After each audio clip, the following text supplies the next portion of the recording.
Represents being real. Yeah.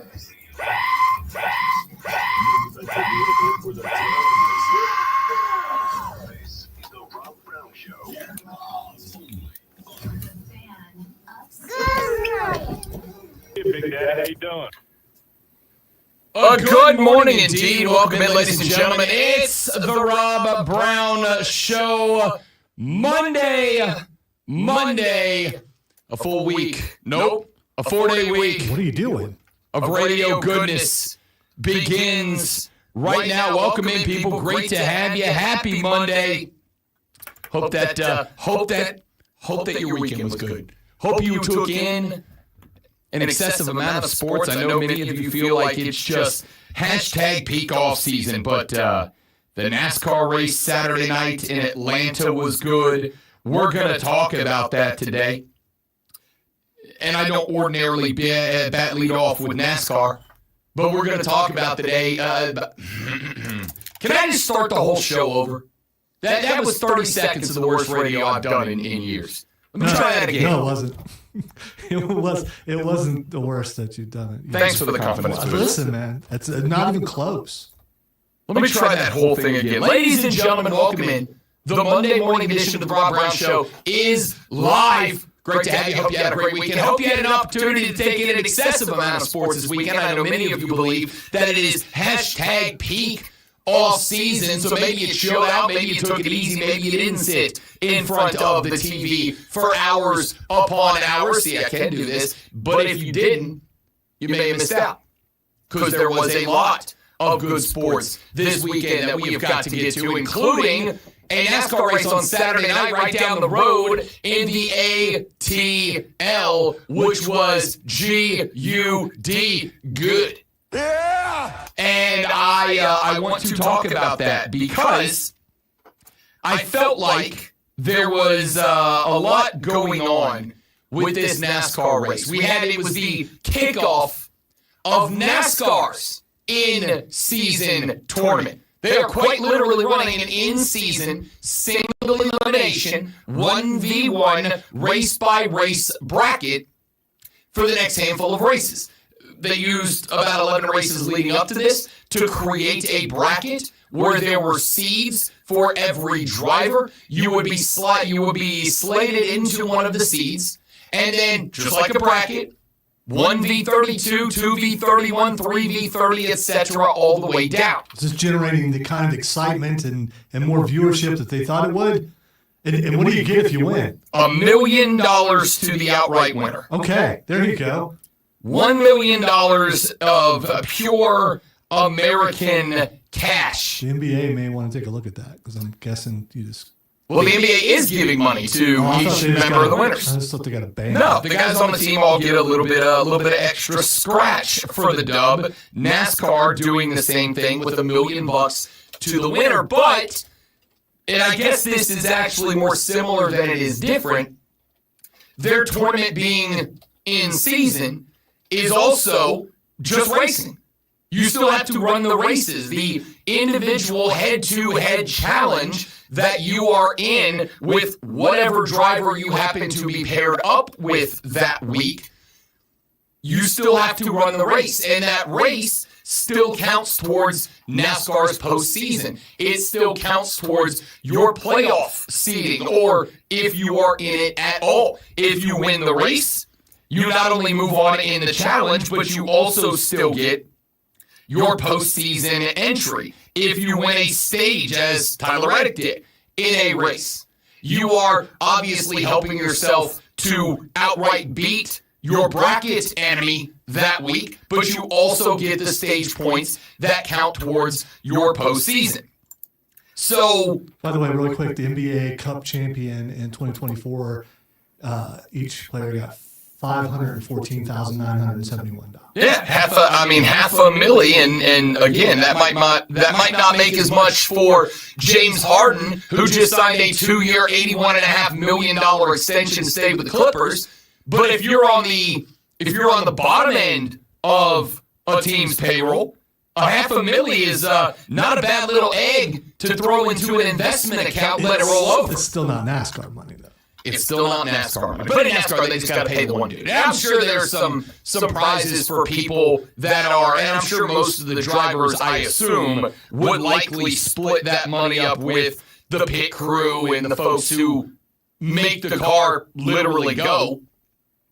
But I'm more interested in the impact that it has on the race, because I was listening to Wire to Wire for a few minutes on Friday when I was getting ready to do the show after Wire to Wire on Friday, when I sat in on BetMGM tonight.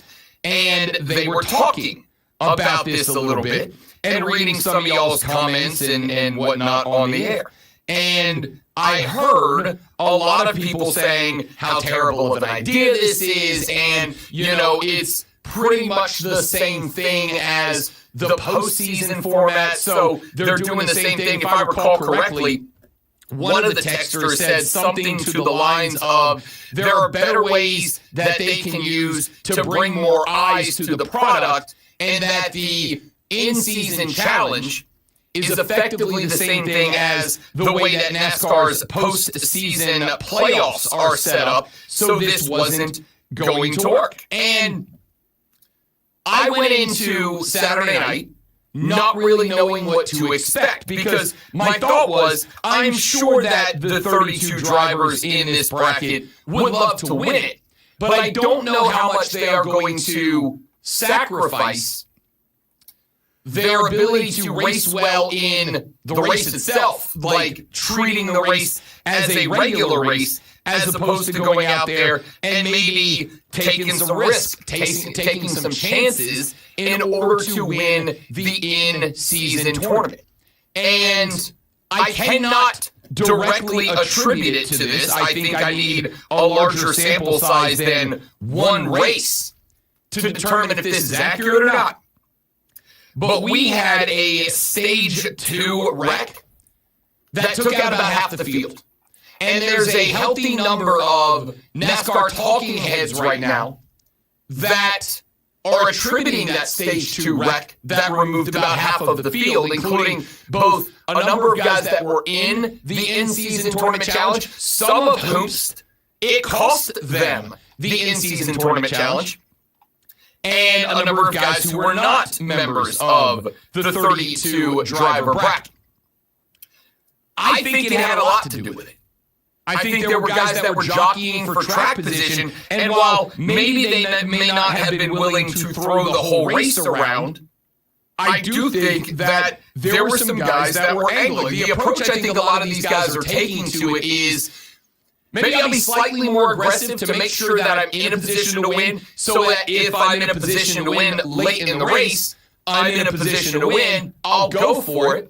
Versus some guys who I think were like, I'll be a little more aggressive now, but if we start getting into the meat and taters, and my guy is 10, 12 positions ahead of me, and I got no chance to win that thing, I at least give myself a good opportunity to compete for some points here. Here's what I know. What I know is that whether it is because of the in-season challenge, whether it is because the way that Atlanta was set up, whatever the variable in the equation was for Atlanta this weekend, it felt like the first pure race I've seen in a very long time. There was a social media cat a couple of days ago. I think I found his clip on Saturday that had a very interesting take about Talladega. He said, I've got a way to spice up Talladega. And I went, I don't know that we need to spice up Talladega. That's one of the spiced up races on the circuit. It is one of the handful of races that are like genuinely can't miss, and it doesn't matter who the TV provider is. It doesn't matter where it is on the schedule. If you're going to watch a race start to finish, Talladega is one of the ones you have to watch start to finish. But he said, I've got a problem with NASCAR the last couple of years. It doesn't matter what track they're on, and that includes the super speedways like Daytona, Talladega. It kind of felt like this last weekend at Pocono, which is one of my favorite tracks. And while that race was being run, there were points in that race where I kind of found myself concentrating on everything outside of the race. It was, I got to go read this article, or I got to scroll Twitter to find out what's going on, or I need to go find some sound and let me set up some segments for next week, whatever. Which is not how it should be at Pocono. So he said, one of the issues that I am having right now with this is that it feels like a large chunk of the majority of races don't feel like races. A large chunk of a majority of the races feel like turning circles on the track, not crashing, so that we'll race the last 10, 12 laps of the race. And that attitude is kind of killing off the races a little bit. And I don't have an issue with that take, because one of the beliefs I hold in the world of sports is that anybody can be driven to like any sport if they are exposed to it in its best form with somebody who loves it. I did not like NASCAR when I went to college. I didn't like soccer when I went to college. But the fraternity that I joined was a very diverse group of dudes. We had a couple of guys in it that loved NASCAR. We had a couple of guys in it that loved soccer. And because I was with, for a large chunk of time, watching events with, being introduced to these events by guys who loved the sport, by guys who knew the sport, and by guys who could really give me a better experience to watch the sport than just trying to turn it on and figure it out, bud, I was able to get into it a lot more. The guys that got me into NASCAR were guys who grew up with NASCAR. And so they brought me to a bar. One day they brought me to kind of a dive bar that showed the NASCAR races, and they had the sound on in the bar. And they said, if you will come watch a couple of NASCAR races with us, we'll buy the beer. All you got to do is show up. And if you don't have a good time, you can leave. And I showed up. And the bar was full of NASCAR fans who were super into it. The atmosphere was spectacular. And a handful of free brewskis during a race doesn't help your view, or doesn't hurt your viewing experience. So they were explaining to me in greater detail than you're going to get from the announcers, who, while they will explain stuff, kind of do operate, and I understand it, they kind of do operate as if everyone watching has some level of knowledge of what they're talking about. I did not. I didn't know what the hell a wedge adjustment was. I didn't understand the difference between soft tires and compound tires. Wedge adjustment has nothing to do with your underwear. It does not. That's a wedgie adjustment, which is what you do to other people when they're being big nerds.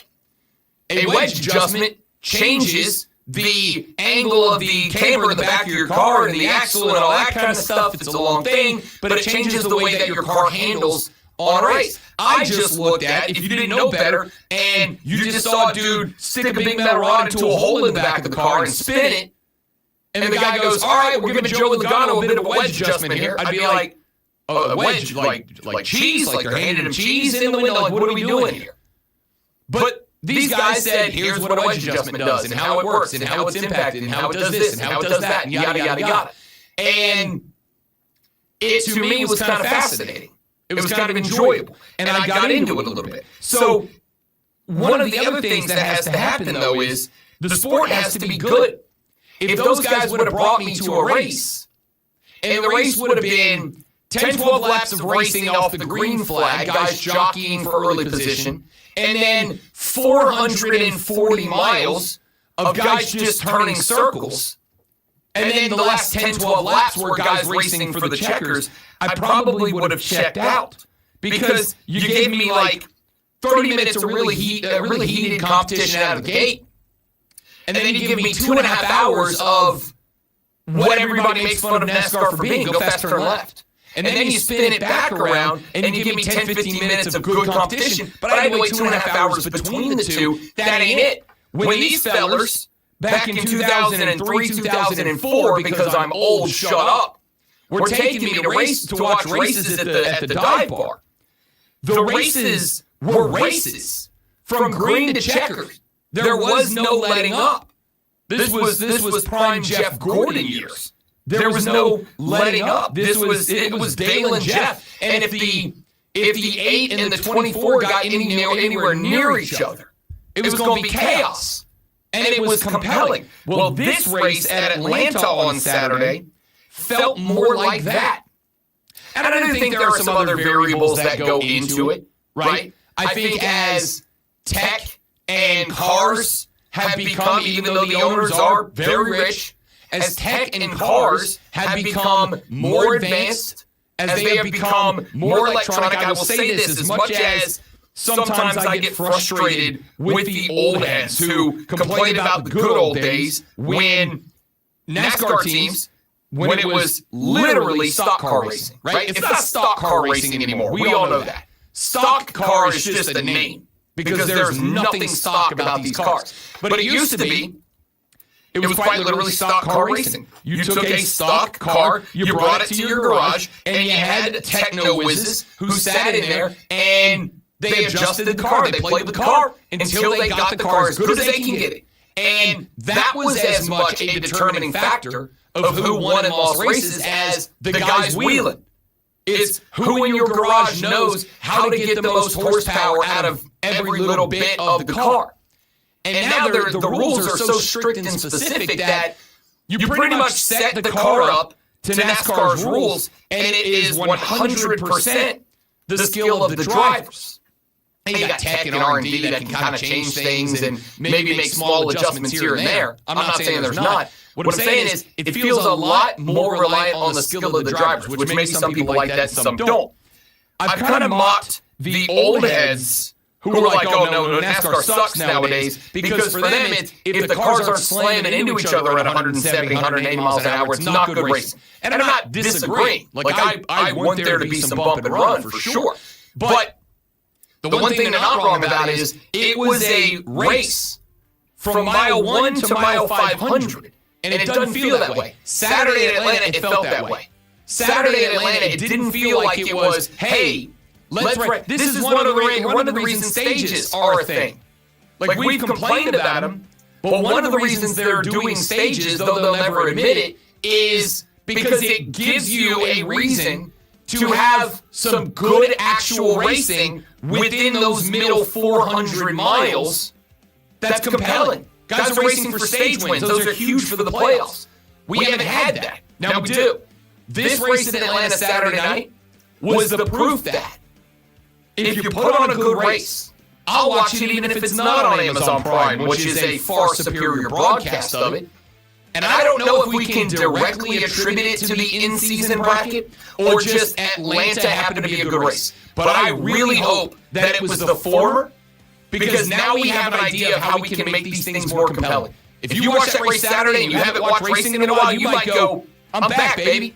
All right, we're going to talk a lot of football, a lot of basketball, a lot of golf, a lot of everything today. It's hashtag peak off season, which means here on the Rob Brown Show, the All the Sports Show, we're talking about all the sports. He's Lonzo, I'm Rob, 4 hours, LFG. This is the fan upstate. All right, good morning, good dudes and dudettes. What was that? What is happening to me today? I forgot to make my finger red. There, it's red. Feel better now.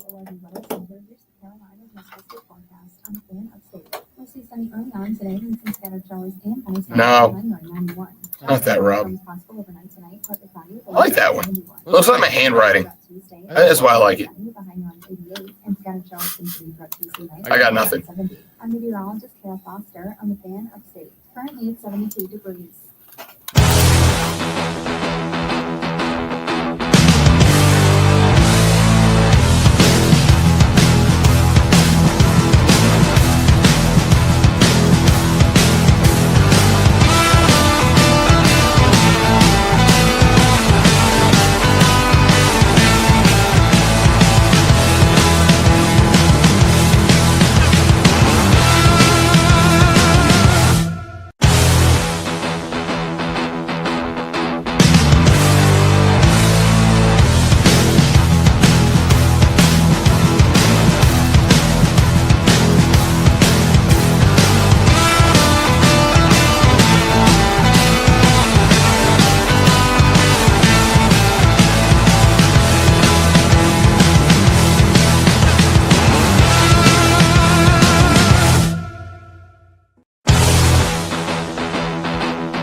All right, good morning, chat. Welcome in.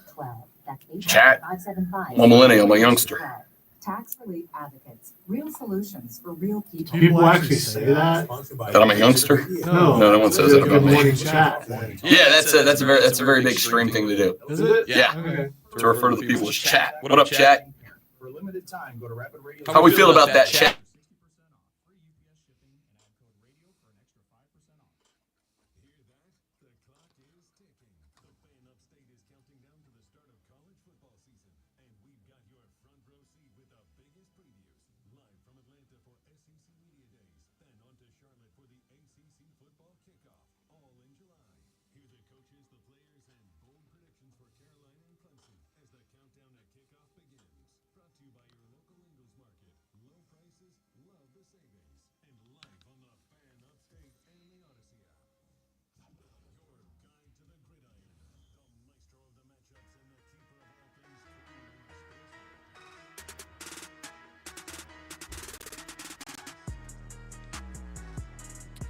We might as well jump right on into this conversation.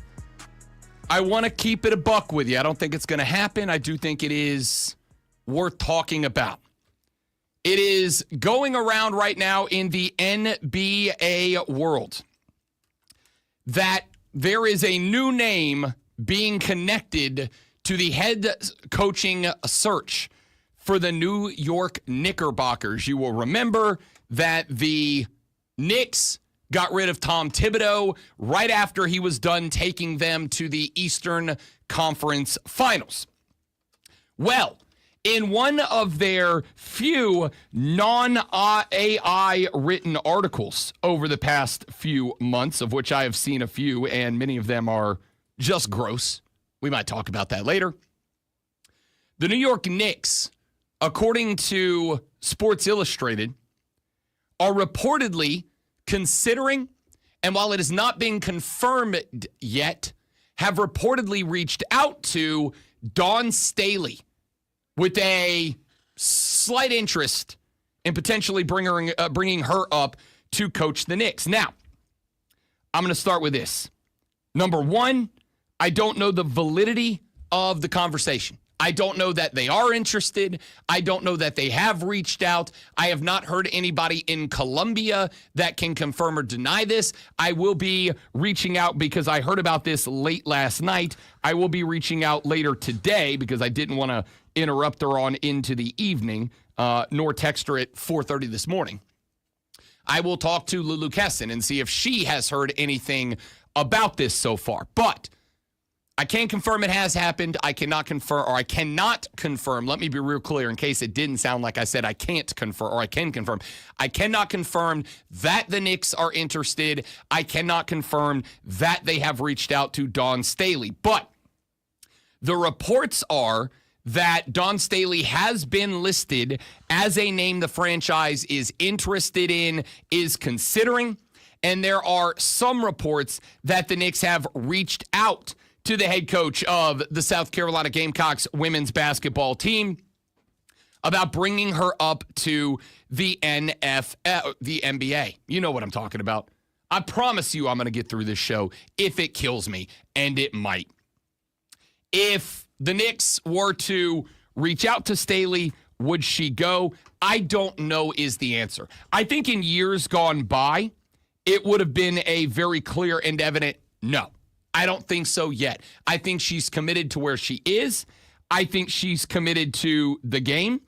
And I think she's committed to not just the university, but women's college basketball as a whole. There is no or has it ever been a head coach for the NBA that's a woman, right? That is correct. So, I mean, that would have to, you would think that would have to make her consider it. I would. Being the first, opening the door, possibly. I would think that that is likely. I would scratch that. I won't say likely. I would think that that is absolutely a part of the consideration for Dawn Staley would be that that is a glass ceiling, as the expression goes, that Dawn Staley would not just shatter. I mean, she would evaporate that glass ceiling. Remember, a couple of years ago, there was the discussion that Becky Hammon was going to be in that spot. Becky Hammon spent a number of years with Greg Popovich in San Antonio. There were discussions that Becky Hammon was being groomed as the replacement, the heir to the throne for Pops whenever he decided to call it a career. And then Becky Hammon, of course, took a job in the WNBA as a head coach. She spent some time. In fact, Becky Hammon was the coach of the preseason team for the Spurs in all the youngster roster preseason games, and had a lot of success in that role. And so there were discussions that Becky Hammon, whenever Pops decided to call it a career, that Becky Hammon was going to be the first woman as a head coach in the NBA, but was being groomed, was being taught personally by Pops. In fact, a couple of weeks ago, when Greg Popovich had that stroke and he had to step away from the Spurs, they did the retirement ceremony for Greg Popovich. And everybody that had any connection with the Spurs showed up, including Becky Hammon, who gave a speech. And she talked about how big of a factor in her career Greg Popovich was, how important to her Greg Popovich was to her development as a person and as a coach. And she didn't really say it, but if you listen to it, it kind of felt like, just in the way she was talking about Greg, that Greg Popovich had a vested interest in where she was going to go and what she was going to do in her career. Well, she ended up going over to the WNBA. There was speculation that it was because the Spurs ultimately told her, like, we're not going to give you that job. That is, again, just speculation. There has been no reporting to confirm that. There has been discussion that maybe Becky Hammon realized that while she would be considered, she did not think it would be a guaranteed job. So why not? Why stick around? Because Pop's retirement was not because Pops was ready to go. Pop's retirement was because Pop's body gave out on him. So there was the thought that maybe Becky Hammon was looking at that and going, the only team I'm likely to get an HC position with is the San Antonio Spurs. And if Greg Popovich is going to be here for another 5, 6, 10, 12 years, who the hell knows at that point, is it worth it for me to stick around as the head coach in waiting for another decade if Pops doesn't step away and pass up on other opportunities, like becoming a head coach at the WNBA? So it ended up not being Becky Hammon. And exactly what Lonzo said a second ago, there's part of me that thinks Dawn Staley and the amount of effort she has put out in not just being the head coach of the South Carolina women's basketball team, but the effort she has put into just advancing women's sports and women in sports. I wonder if that at all would intrigue her. If the Knicks reached out and said, look, because keep in mind, the Knicks asked, if I recall, last count, either 4 or 5 current NBA teams for permission to speak to their head coaches. We know they asked Chris Finch at Minnesota, Ime Udoka in Houston, and off the top of my head, I don't remember who the other ones were, but they asked like 4 or 5 teams for permission to interview their head coach. And all of them were like, dog, nah, absolutely not. So I do wonder if this is a desperation play from the Knicks, because while it shouldn't, there will be a large group, especially in New York, there will be a large group of people for the first NBA team for the first professional American men's outfit that hires a female head coach. There's going to be a lot of blowback. And not just blowback, but the amount of pressure on whatever or whoever is the first female head coach in a men's league. There's going to be incredible pressure on that person to succeed. Because you and I both know, if they show up in that role and they do not succeed, whether it is fair or not, a huge chunk of the vocal fan base that speaks out is going to say, oh, see, she couldn't succeed because she's a woman, which means whatever woman, whether it's Dawn Staley or Becky Hammon or anybody else, whatever woman, whether it is now or 20 years from now or 100 years from now, whatever woman accepts the first head coaching role in a major men's professional sporting league, they're going to have immense pressure on them not to fail. Because if they fail, it will, in the eyes of many, set the effort back who knows how many years.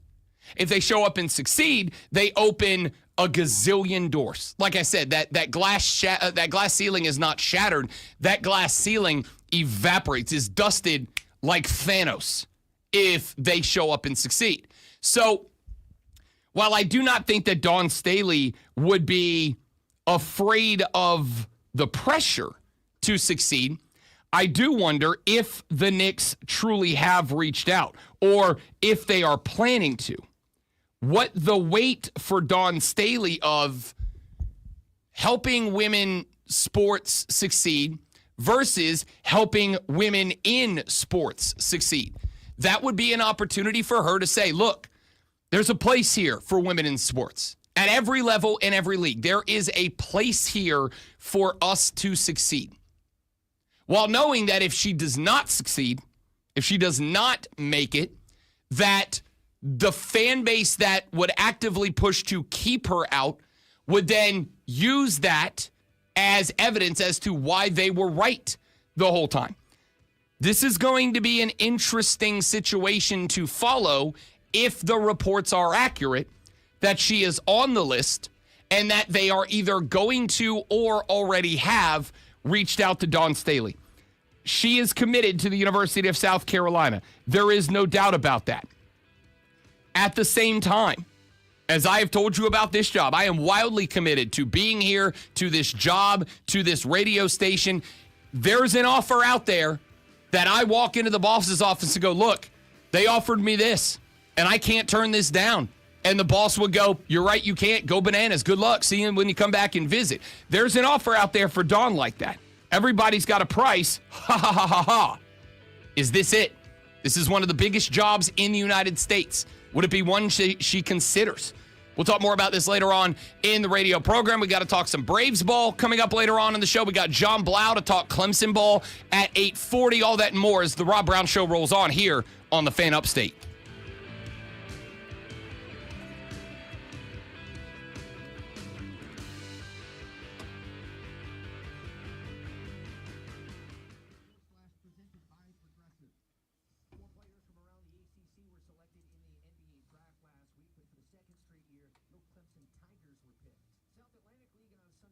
Damn, that felt unnecessary.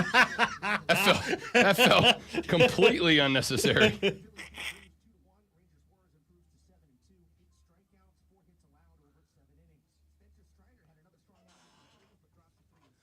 I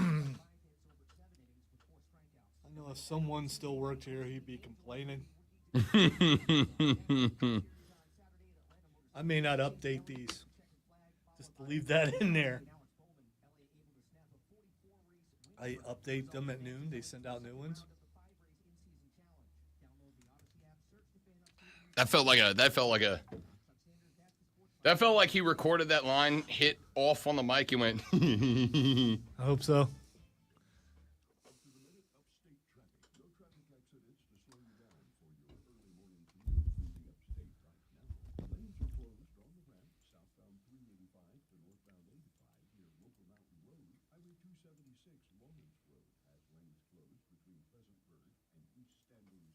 Got my Superman tickets for the 10th.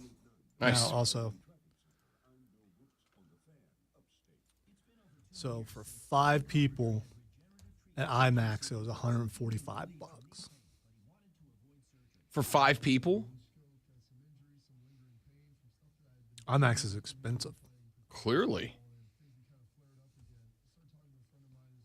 Good gosh.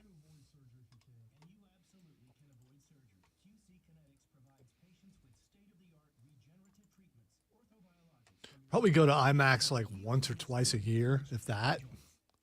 So don't know. I mean, like, this feels like the one to go for. Yeah, I think so. Lisa doesn't want to go see Fantastic Four. We're trying to talk her into it. She doesn't think it's going to be good, and she doesn't want to see it. She could be right. I mean, we'll see. My current working theory is that both these movies are going to kick ass. And my working theory is both of these studios are in trouble if they're not. Well, I talked about Saturday night how theater going is up by 8% this year compared to last year. And, I mean, I'm not surprised by that because there was a time when I'd go on Thursday night and couldn't get in and couldn't get a parking spot, wouldn't have to park, like, on the grass. And it's starting to get that way again.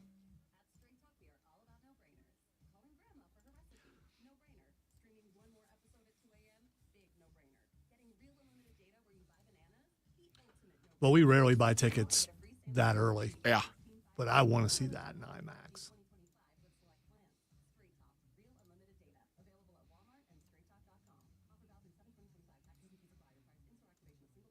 And if things go correctly, I still will be able to get in bed at my normal bedtime. It's only 2 hours and 9 minutes plus 30 stinking minutes of commercials and all that stuff. And it'll take me 15 minutes to get home. So.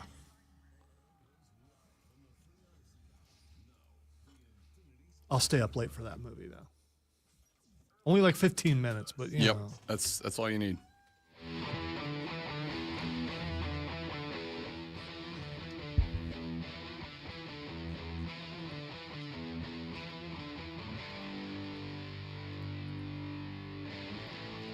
The Rob Brown Show on your radio. It is the Fan Upstate.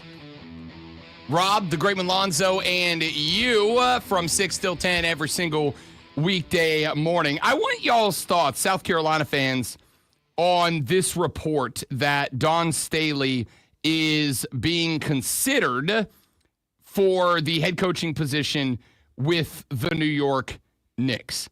We obviously love Dawn. We obviously are big fans of what she has done as the head coach of the women's basketball team at South Carolina. I personally also love Dawn for the work that she has done for women's basketball, the work that she has done for women in sports. I think these are all good and admirable things that she has been working towards and the atmosphere she has been working in over the past few years. I would hate to see Dawn Staley go for the South Carolina Gamecock fans in the market. I would hate to see her go for the University of South Carolina, for the women's basketball team, because while obviously South Carolina would get pick of the litter for who replaces Dawn Staley, I think you could pick just about anybody that's not like Gino Auriemma to come take this job, as committed as the university has been to keeping women's basketball as not just a priority at the university, but as a crown jewel of the university. I think they would get pretty much whoever they wanted to fill in for Dawn. But obviously, so far, Dawn Staley is one of a very elite group of women's basketball coaches over the year. You think Pat Summitt, you think Gino Auriemma, you think Dawn Staley. There's a few other names in there that have been, over the years have been included in that group. But for me, those are that's the Mount Rushmore. So I would hate to see her go. But I would also say this. I am a proponent of women in sports. I think sports are for everybody. And if there is ever going to be a team that rolls the dice and is the first team that is going to have a female head coach of a men's league, I hope that it is somebody that has got the credentials, that has got the track record, that has got the pedigree of Dawn Staley. I hope it is somebody that has accomplished just about everything that there is to accomplish at whatever level of development they are in before they get the call up. Becky Hammon would have been a phenomenal choice, but unfortunately for Becky Hammon and unfortunately for people who were interested to see how that would play out, the timing just wasn't right. Very fortunately, you had somebody like Greg Popovich who was willing to hire and maintain based on merit. Greg Popovich continuously pointed out, Becky Hammon isn't here to fill any sort of quota.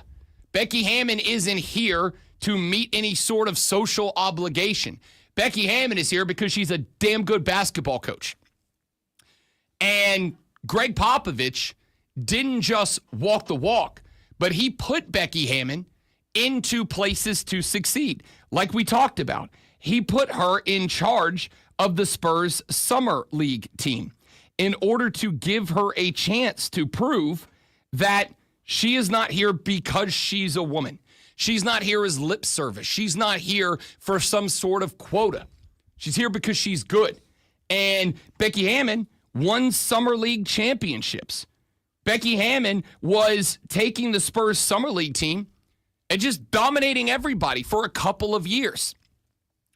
And again, I think Becky Hammon, had Greg Popovich decided to step away earlier, then I think Becky Hammon would have been the one to break that glass ceiling.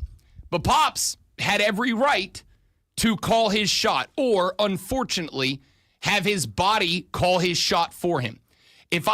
I very much think that if Becky Hammon was still an executive head coach, scratch that, assistant coach. What's the word? Assistant head coach. There it is. If she was still an assistant head coach with the Spurs, I do not think there would have been a coaching search for the San Antonio Spurs. I do not think there would have been any sort of process. I think she would have just packed up her stuff from one office and moved it into Greg's office. And that would have been that. But just like Greg had the right to hang on to that job for as long as he wanted to or physically could do it, Becky Hammon had an opportunity. Her stock was very high based on her work in San Antonio, and she had an offer to take over a WNBA team and go to work as the HC for a team that was on the rise in a league that is on the rise.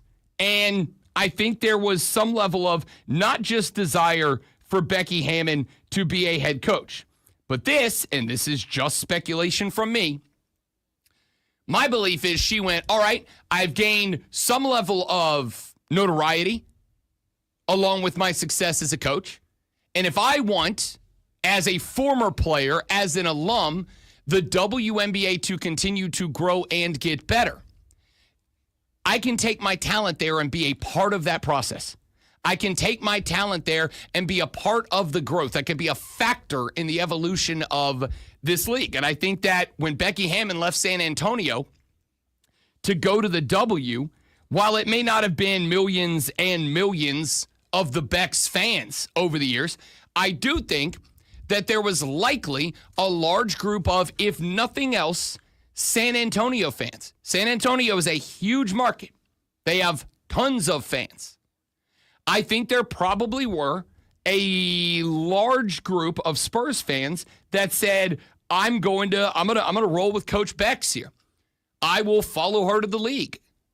And then once she got there and started finding success, what does America like more than anything else? More than we dislike most things, what do we like? We like a winner. We like a winner to the point that we will overlook a lot of bad about someone or something if they are a winner. We will overlook a lot of questionable behavior from a person or from an organization if they are a winner. We prove this as Americans every day. We care more about a winner than we care about morals and ethics a lot of the time. It is unfortunate but true. We have watched people commit heinous crimes, but because they tackle good or they run fast, we're like making excuses for them. I think that Bex looked and said, I can go to the WNBA and I can be a winner, and people will pay attention more if I go there and win. She has gone there and won. So that is kind of, I do wonder if that is kind of, I guess is the correct way to formulate a sentence here. I'm capable of it, I swear.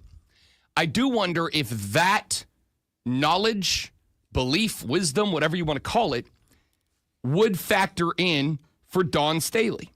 If she goes to the WNBA, it would be one of the biggest stories in the NBA, not WNBA, pardon me. If she goes to the NBA, it would be one of the biggest stories in the history of that league for a lot of people. It would be one of the biggest stories for college basketball fans. It would be one of the biggest stories for women's basketball fans, women's sports fans, fans of women in sport, and for women in general. It would be huge. But the knowledge of the other side of the coin, which is none of it matters if she does not win. Do we agree? I feel like we all agree on that, right? If Dawn Staley shows up, if she did get hired by the Knicks, if this report is accurate and they are interested, if this report is accurate and they have reached out, well, I should say there are some reports, not any real big ones. And we all know in 2025, reports can regularly be a dude on the internet said a thing in order to get people to retweet his stuff, right? So, if these reports are accurate, let's hypotheticalize for just a minute that they are true. That the Knicks are interested, and let's even go to the extreme length of saying that they have or are going to soon reach out to Dawn Staley. I assume Dawn has to know that this would be one of the most monumental moments in women in sports, et cetera, et cetera. This would be a groundbreaking, revolutionary moment. But if she goes there and she doesn't win, whether it's because the fellas on the team go, I ain't listening to a woman, I'm not taking coaching from a woman, whether it's because she gets there and it's just a different game and her game does not translate to the NBA, whether it's because she gets there and there are men inside the organization that do not accept a woman in that space and either don't pitch in, don't buy in, don't go all in, or actively sabotage her for whatever the causes are. If Dawn Staley was to show up, and not just in the WNBA, but in all places in New York, New Yorkers are without a doubt equal opportunity offenders. It is a very welcoming, accepting place. It is also a place where if they don't like you, it does not matter. If you are gay, straight, black, white, man, woman, in between, doesn't matter. If they don't like you, and if you fail, they are going to give you hell. I also think if you do not fail, if you succeed, they will not care if you are black, white, straight, gay, man, woman, whatever. They're not going to care. They just want dubs. And so the pressure is on Dawn Staley, especially in New York, to win. And I do have to acknowledge that while I assume there would be some level of pride in shattering that glass ceiling and being the first woman in that role, I also have to assume it would come with some level of apprehension. It would come with some level of knowledge that if I show up and I do not win, whether it is fair or not, especially bringing all the success that Dawn Staley has had at South Carolina with her, right? Forget a Becky Hammon. If Dawn wins exclusively at South Carolina, and then she gets called up, and she does not win at the NBA level, at New York or wherever, if she ever got that call. If she shows up and she does not win, it is not just the criticism of a large group of Americans saying we don't believe a woman can succeed in men's sports. It is also the most or one of the most decorated, respected, successful female coaches in women's sports history could not win in the men's league, right? The same people would blank on the scores of NBA coaches brought up in the NBA that rolled through the NBA and then failed when they got to the head coaching role. That wouldn't matter. This would be a special set of circumstances. The folks who would chirp about Dawn getting the opportunity because they don't want a woman in men's sports would look and go, not just is she a woman in a men's league, but she is one of the most decorated, respected, successful female coaches of all time, and she couldn't do it. So why in the world would anybody else be able to? At the same time, like we said, what Dawn would accomplish just by getting that position in the first place, she would have to weigh those two things about it. So my question is multifold here. Do you believe, and I'm asking this of you guys, our beloved Armada, A, do you believe that Dawn has gotten that call? Do you believe that Dawn would get that call? Do you believe that the Knicks are interested in that move at all? Number two, do you think that if that call is made, that Dawn Staley would entertain that call?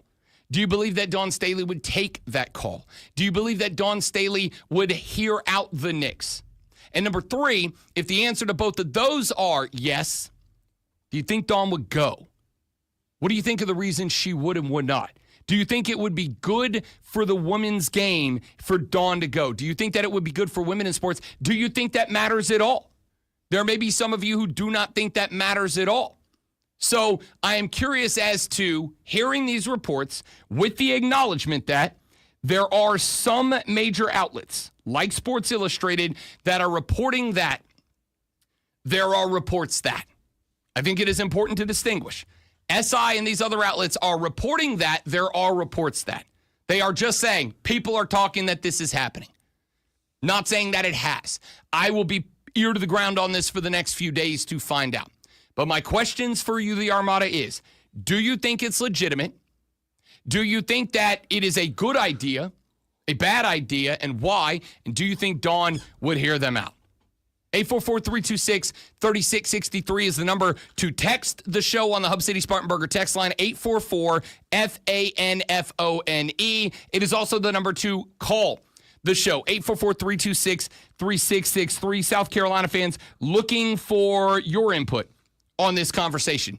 What is your reaction to the Knicks potentially being interested in Dawn Staley? Do you think she takes the call?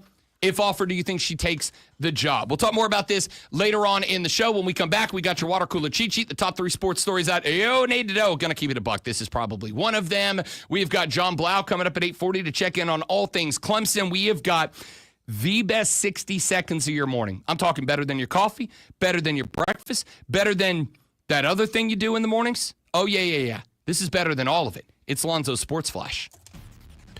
I don't want to know what the other thing is. You know what it is. The Atlanta Braves dropped 2 of 3 against Philly, including a 2-1 loss yesterday afternoon. Spencer Strider was hit with his 6th loss despite giving up just 5 hits and 2 runs across 7 innings with 4 strikeouts. Atlanta's offense has 6 hits, including 2 from Matt Olson, but put just 1 runner in scoring position through the game. Atlanta struck out 11 times. NBA offseason moves are in full swing. Blazers big man DeAndre Ayton is becoming a free agent after finalizing a contract buyout. James Harden is staying with the Clippers, agreeing to a 2-year, $81.5 million deal. That's a lot of money. LeBron James has expressed has exercised his $52.6 million player option with the Lakers for next season. Caitlin Clark and Nafeesi Collier are your WNBA All-Star captains as the top 2 vote getters in the league. Clark received 1.3 million votes, with Collier getting just under 1.2 million.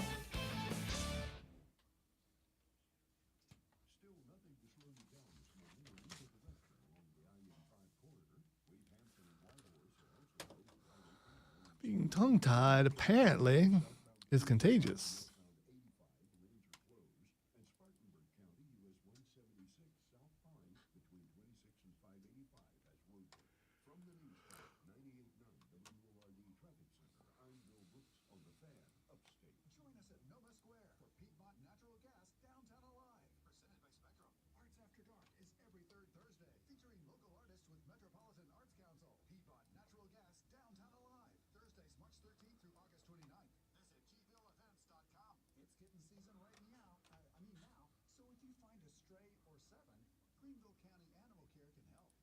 Just text kittens to 864-467-3950 and find out what to do next.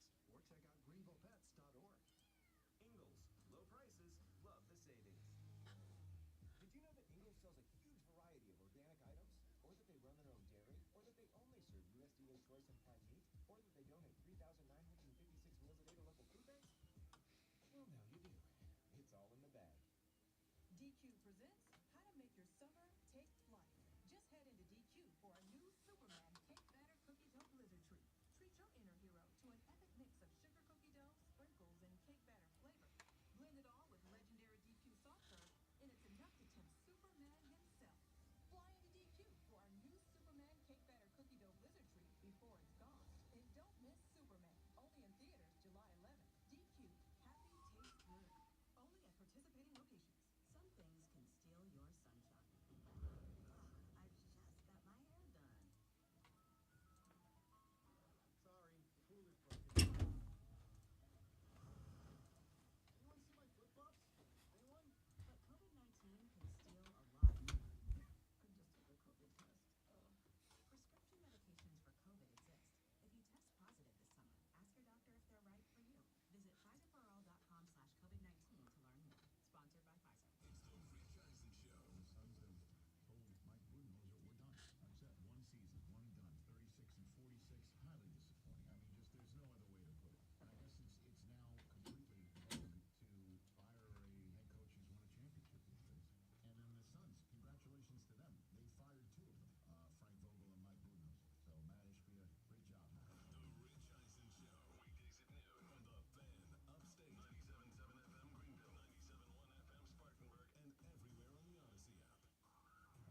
won a championship these days. And then the Sons, congratulations to them. They fired two of them, Frank Vogel and Mike Budenholzer. So Matt Ishbia, great job.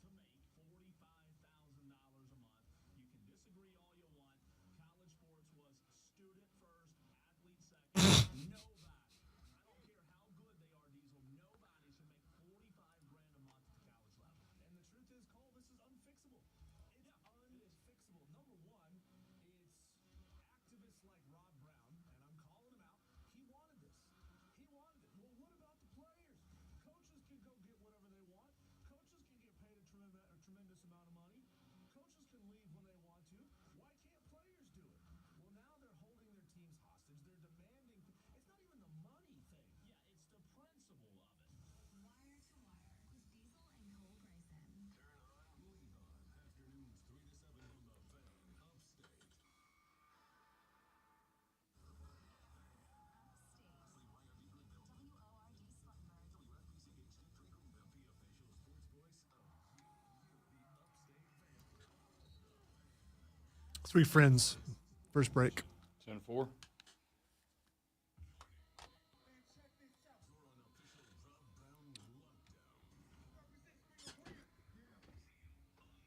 sports talk, manufactured locally for the Carolinas. This is the Rob Brown Show.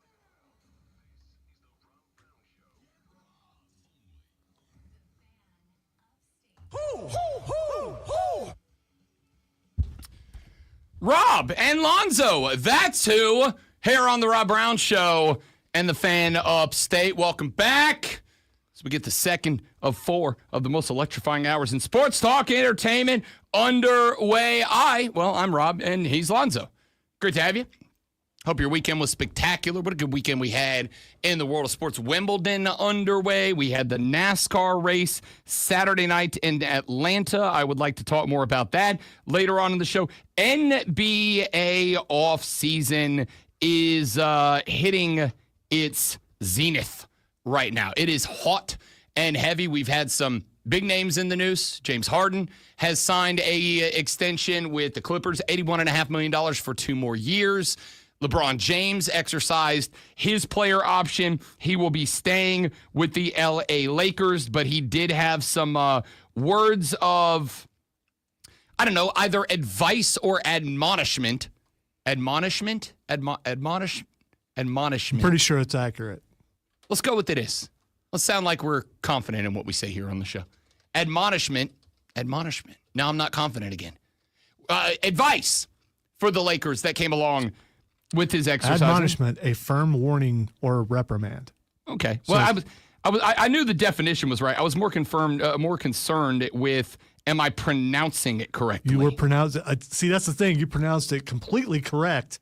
I think it's bothering you that you're not pronouncing it weird. So, I mean, that's a you thing, I think. I'll take it. We'll talk about that later on in the program.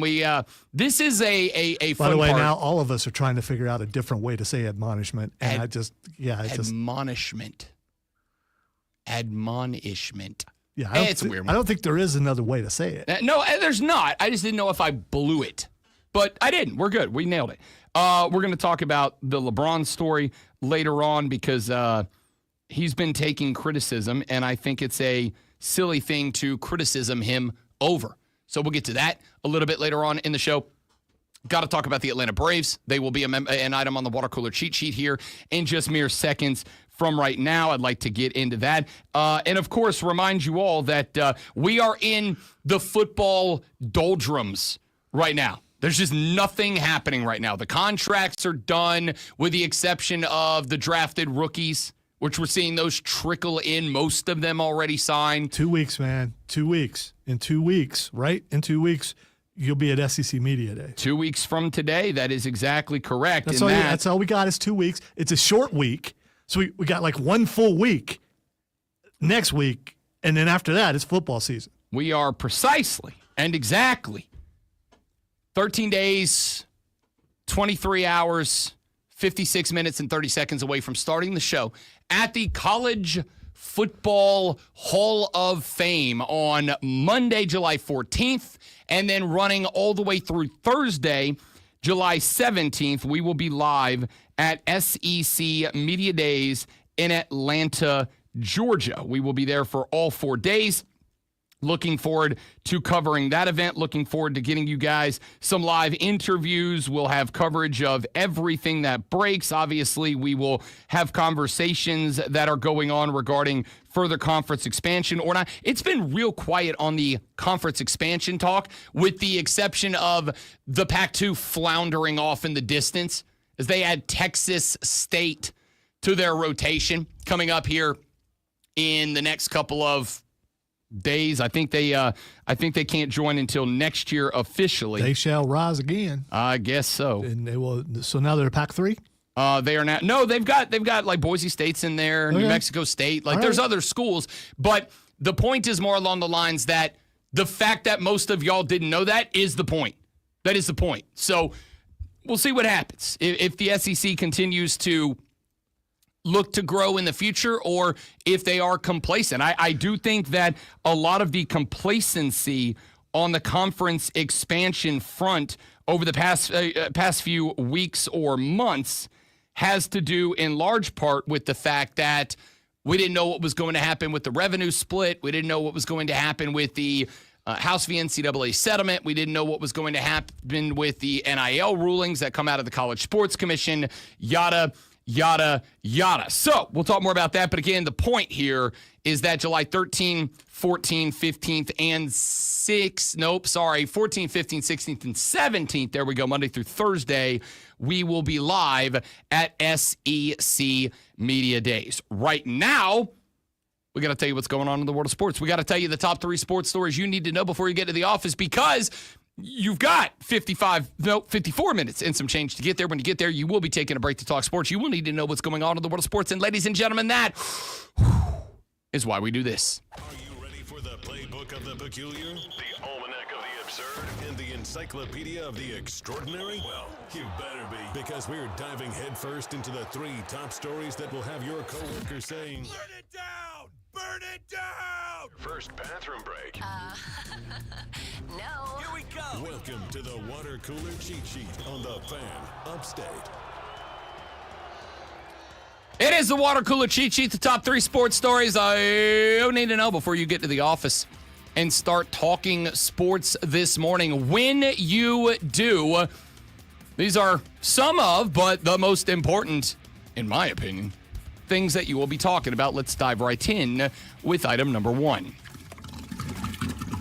We won't spend a ton of time on this because we will be getting to it later on in the show. After the Braves split a 4-game series on the road with the New York Mets last week. They won the first 2, dropped the back 2. That left them with a first-half record against their NL East rivals of 5-2. The Bravos returned home over the weekend for a Friday, Saturday, Sunday 3-game set against the Philadelphia Phillies. The Phillies decimated the Braves in game number 1.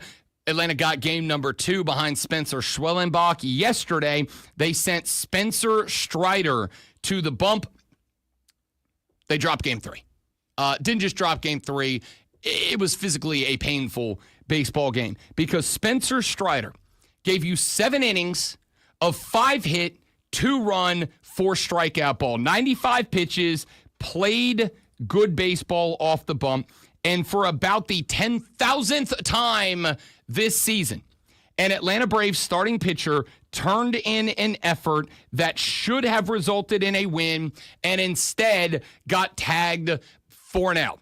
Of Spencer Strider's 6 Ls, I would argue that 3 of them are games that he turned in an effort that should have been a dub, but he was let down again by the Bravos offense. 6 hits in this game for the Atlanta Braves. 2 of them from Matt Olson. Sean Murphy went back-to-back in different games on Saturday.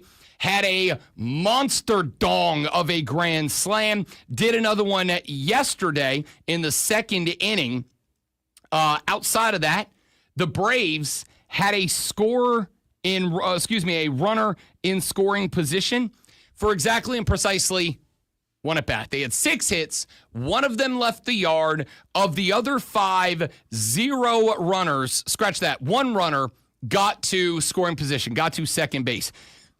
That was it.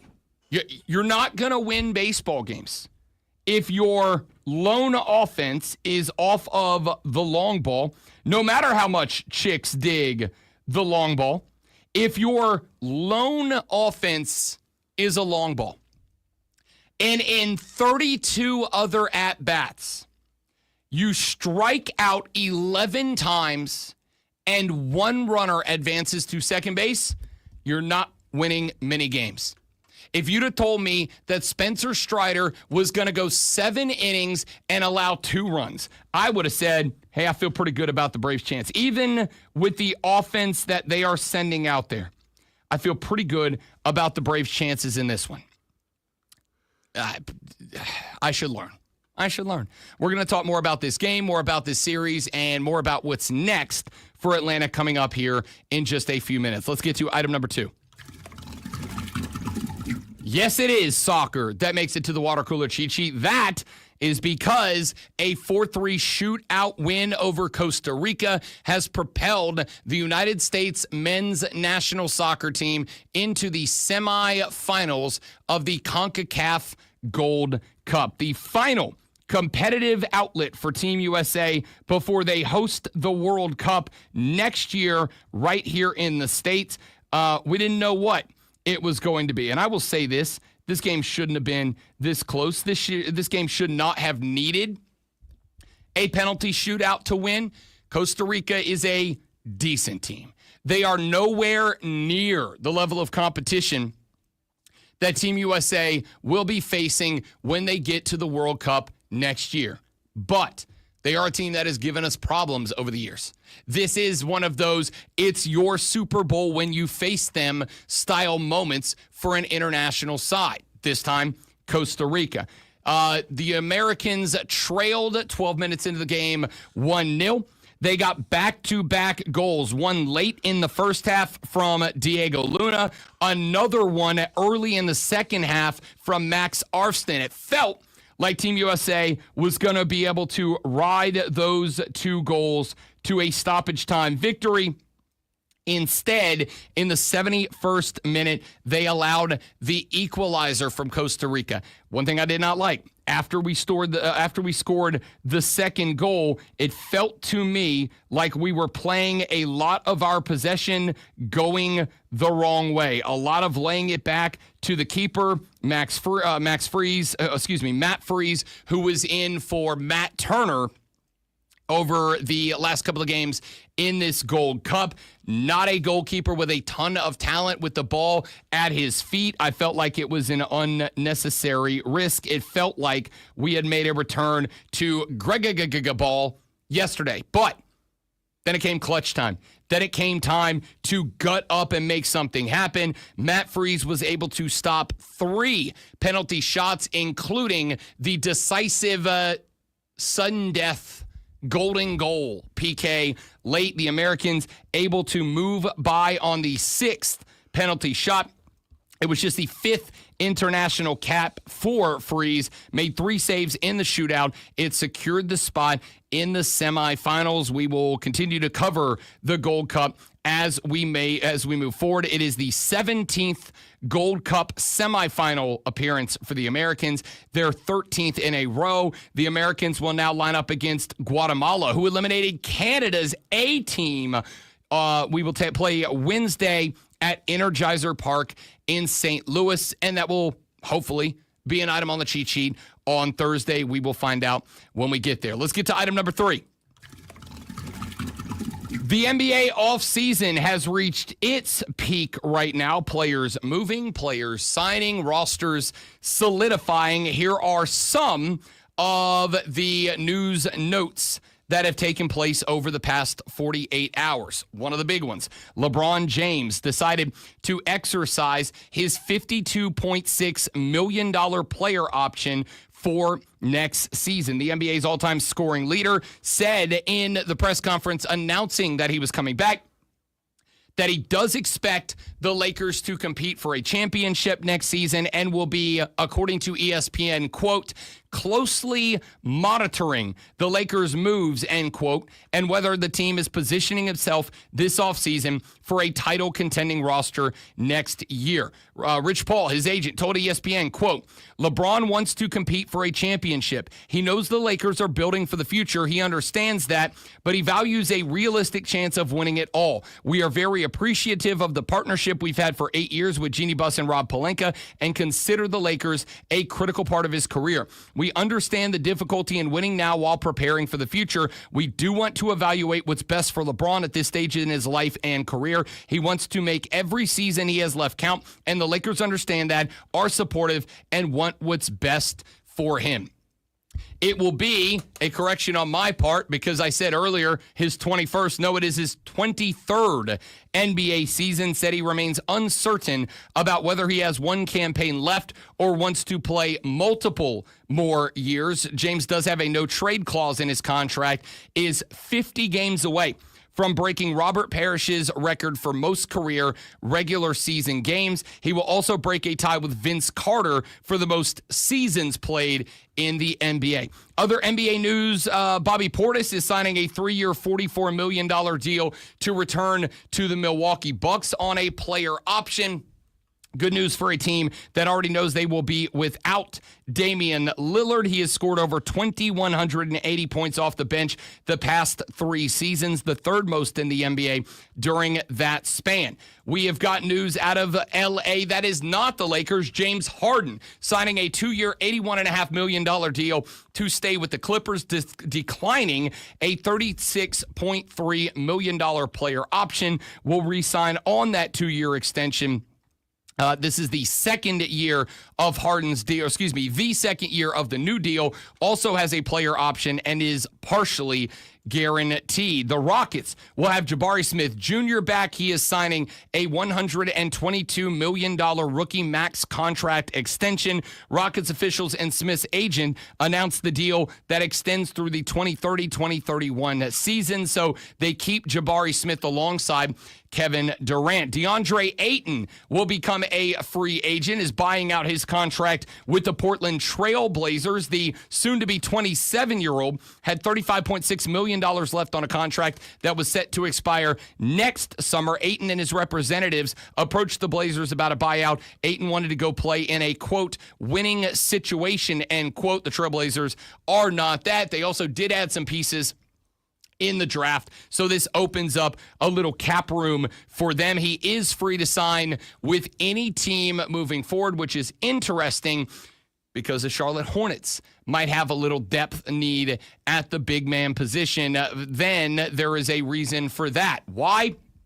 Because in the final addendum to an extended item number 3 here on the water cooler cheat sheet, the Hornets have made another move. The Jazz have sent guard Colin Sexton and a 2030 second-round pick to the Hornets in turn for center Yusuf Nurkic. That was announced yesterday. The Jazz clearing room in their backcourt because they took 2 guards, the controversial pick of Ace Bailey. They also picked Florida's Walter Clayton Jr. Sexton is a 26-year-old. He's been in Utah for 3 seasons. During that time, has averaged 18.4 points, 4.2 assists. He led the Jazz in total points in each of the past 2 seasons and recorded career highs in both three-point percentage, shooting over 41% from behind the arc, and free throw percentage, hitting 87% this past year. Sexton could be a replacement for Trey Mann. Trey Mann will be a restricted free agent this summer. Sexton does have 1 year,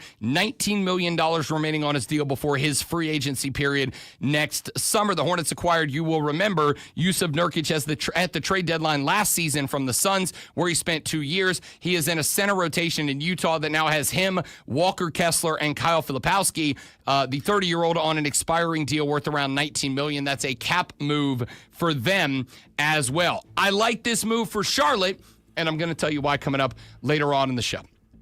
I don't know where you people are. You're quiet on a Monday. I assume it's a 4-day weekend, and most of you are on a long vacation. I don't know. I don't care. Get your ass on the show. 844-326-3663 is the number to text, to call. You can tweet me at The Rob Brown Show. Tweet Lonzo at Lonzo on Word. Get up at everybody in here at the Fan Upstate. Where are you, Upstate? Let's talk some sports here on The Rob Brown Show in the Fan Upstate. Free friends. Quick live read, guys, and we're right back. Stay right there for me, please, and thank you.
this discussion for a minute because it is a contentious story that I think I am in a unique position to discuss.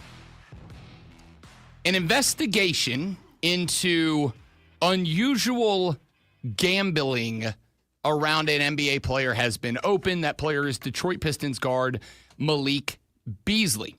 Federal authorities are investigating Malik Beasley on allegations of gambling related to NBA games, specifically on prop bets about Malik Beasley. That, according to ESPN, they dropped that news yesterday. The allegations date back to the 2023-24 season when Beasley played for the Milwaukee Bucks. During that year, he made a career-high 77 starts. He played in 79 games and averaged 11.3 points. According to David Purdom of ESPN, at least one prominent sports book here in the States detected unusually heavy betting interest on Beasley's statistics. He cited a gambling industry source that pointed to a game between the Bucks and the Trailblazers on January 31st of 2024. The odds on Beasley recording fewer than 2.5 rebounds moved significantly at sportsbooks before the game. They started from around plus 120, dropped all the way down to around minus 250 due to a big surge of action on the under. For those of you that are not gambling people, a very quick explanation on that. Plus money odds like plus 120. That means that if you bet $100, you will win back $120. Minus 250 means that you have to bet $250 to win $100 in return. Plus money numbers are bets that are more unlikely to happen, meaning that you get more money than you bet on them for correctly predicting that they will. Minus money bets like that minus 250 are usually numbers that are more likely to happen. So it would be a plus money bet that Rob Brown is going to eat a healthy lunch today. Is it possible? Yes. Is it likely? No. So you got to bet a little less to win a little more. Minus 250 is something that is very likely to happen. Like Rob Brown is going to drink a beer this weekend. Is that likely to happen? Yeah. Doesn't mean it's going to happen. So if you take the dip that it will happen because it is very likely to happen, you got to bet more to make less. So the allegation is that Beasley, whose rebound number was set at 2.5, meaning that if you bet the over 2.5, you would have gotten a initially minus money bet, meaning he was likely to get 3 or more rebounds. Not guaranteed, but likely. Usually that means that player is, getting on average 3 rebounds a game.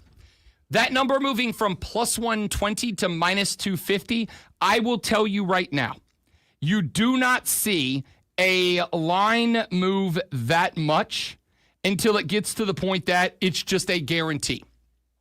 Ordinarily, line movement like that is usually for something like an individual award. So let's say at the beginning of the year, Shai Gilgeous-Alexander is an MVP candidate, and maybe he's like plus 550, meaning bet 100, and if he wins it, you get 550 back. Those types of lines are ordinarily set when there are 9, 10, 11 guys that could be the MVP. But if one of those 9, 10, 11 guys, let's say, gets hurt earlier in the season, that is one less dude who can do it. Shai's number's going to come down. And then let's say one guy 2-3 weeks later goes on a string of 3 weeks where he's only scoring 6 points a game. Then he was expected to have a big year. He drops out of the race. Then Shai's number might go from plus 300 to plus 150. Because it's more likely he's going to do it, you won't win as much money back off the bet. So for a number to go from plus 120, which means unlikely to happen, to minus 250, which means pretty damn likely that it's going to happen, there was some interest in that. Beasley finished with 6 rebounds. The bets that were deemed unusual, however, actually lost in that game. Beasley's attorney, Steve Haney, told ESPN Malik is afforded the same right of the presumption of innocence as anyone else under the U.S. Constitution. As of now, he has not been charged with anything. The Pistons told ESPN that they are aware of the investigation into Beasley and are deferring further comment to the NBA. We already know that Jonte Porter with the Raptors was named in an investigation, found Porter disclosed confidential information to sports bettors and wagered on games. It was announced earlier this year that Terry Rozier, Scary Terry, was under federal investigation for activity related to unusual betting patterns surrounding him in a March 2023 game when he was with the Hornets. So far, Rozier has not been charged with any crime nor faced sanction from the NBA.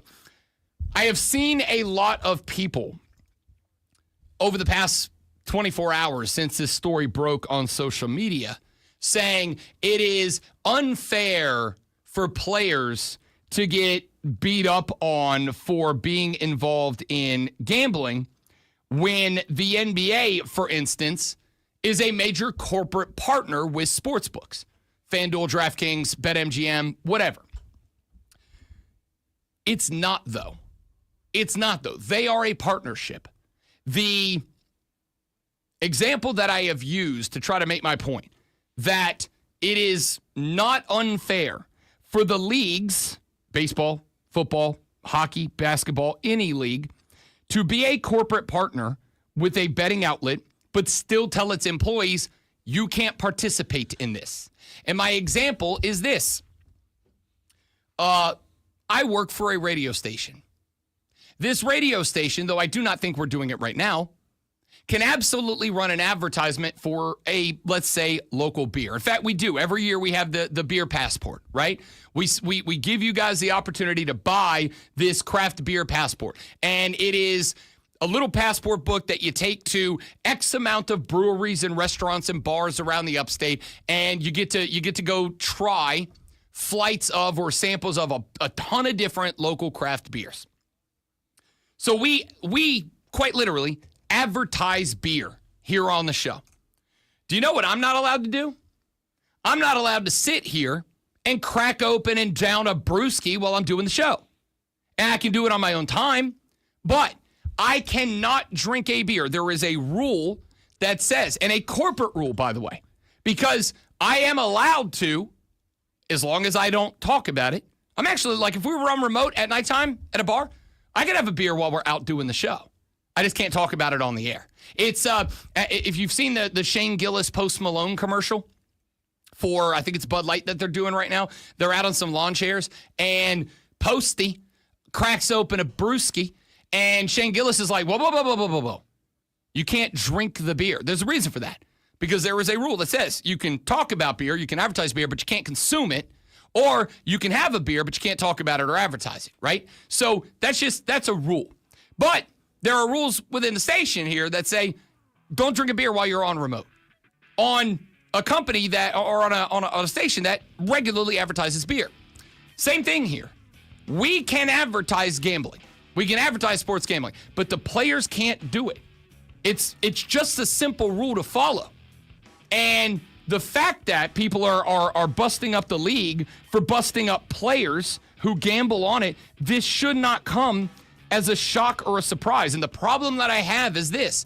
It's the same as when idiots go out there and they get a DUI or get drunk and then crash their car into a building. And then all of a sudden, the heat comes on people like me who just like to have a beer. Oh, I release the reckless and I'm saying, yes, a lot of people do reckless and irresponsible things. Rob Brown sits at the house and has bourbon, not a big deal. Ubers to a bar and back, which I do regularly, not a big deal. But it just ends up looking bad on me. Looks bad on the league when it's not that hard. Players, you can't gamble. It's not that hard. Follow the rule, retire, have $1 million, then go bananas after that. Like, why are we talking about this? Because it's a sports talk show. Back after this on the Rob Brown Show in the Fan Upstate.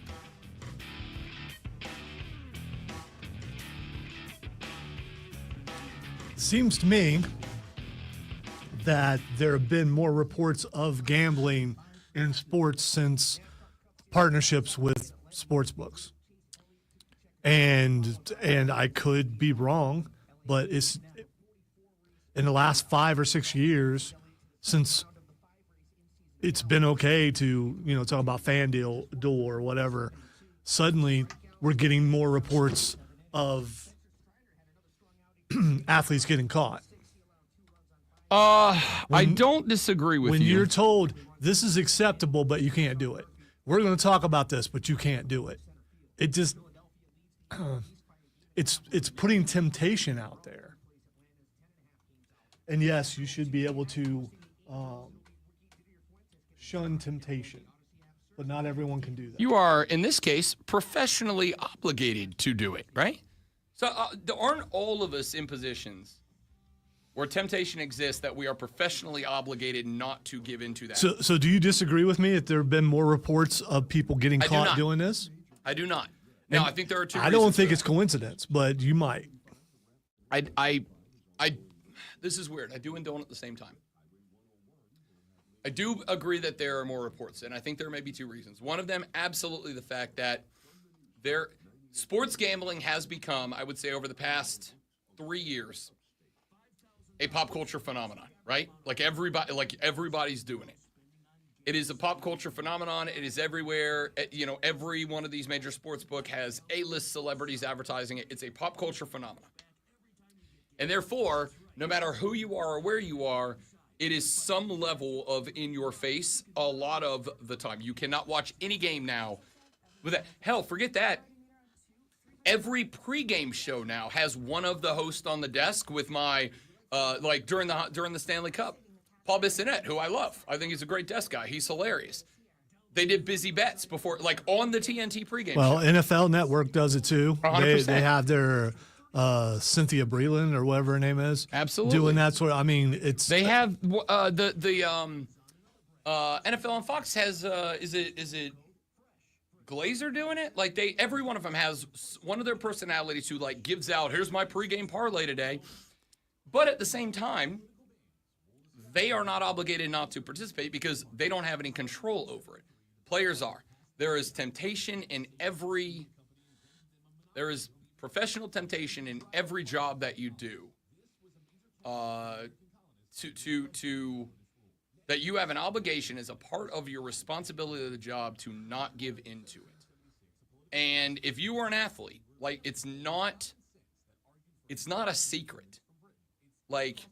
Decker played in the league 20 years ago, and he pointed out that on day one as a rookie, there is an entire lecture, and there are signs in every locker room everywhere that say, do not gamble. If you gamble, you are done. It is not a warning, you're cooked. So I agree there is a lot more temptation on the players now because it is everywhere. It is advertised in arenas. When I went to the Hornets game last year, there are marquees hanging on the building where they offer you sign up right now before the game and get $10 in free bets on this game tonight. And you better believe with a QR code that there's a bunch of dudes that were probably I'll do that. I've never gambled before, but hey, it's $10 free to wager. Their goal is to get you a taste and get you hooked. But if you're a player, you can't do it. It's not kept a secret from you. You know it's a federal offense to do it, not just an NBA rule. Go play, make millions, retire, and then build your own sports book. I don't care. And I guess it is one of those personal things because when somebody can't do a vice responsibly, then those of us who enjoy the thing and can do it responsible are kind of lumped into all of that.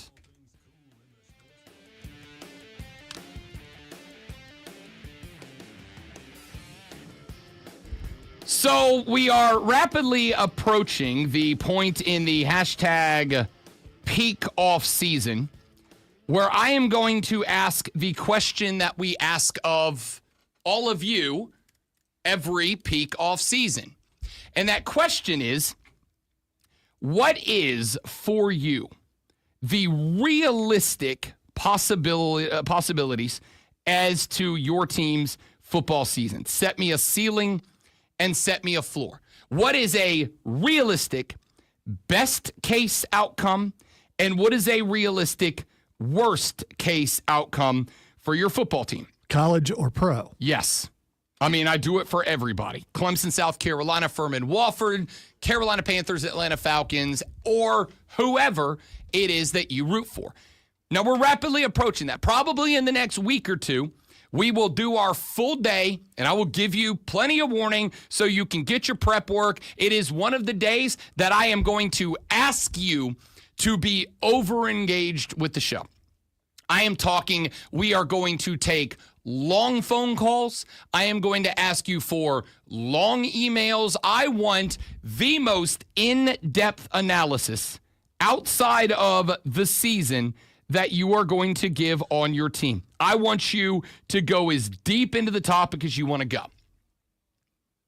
There's a reason I bring that up now, even though we're not doing that right now. And that reason is this. Last week and this week, I am doing a elevated number of broadcast hours even for me. I was on the BetMGM network for, I think, 12 hours last week. I will be on it for 16 hours this week as I am doing You Better You Bet. Every day, Monday, Tuesday, Wednesday, Thursday this week, I will be on the show. I got a lot. And the network, whenever I am on, no matter what show I am on, makes college football a priority. They know I do a lot of college football, and being down here in Southeastern Conference territory, college football is one of the emphases,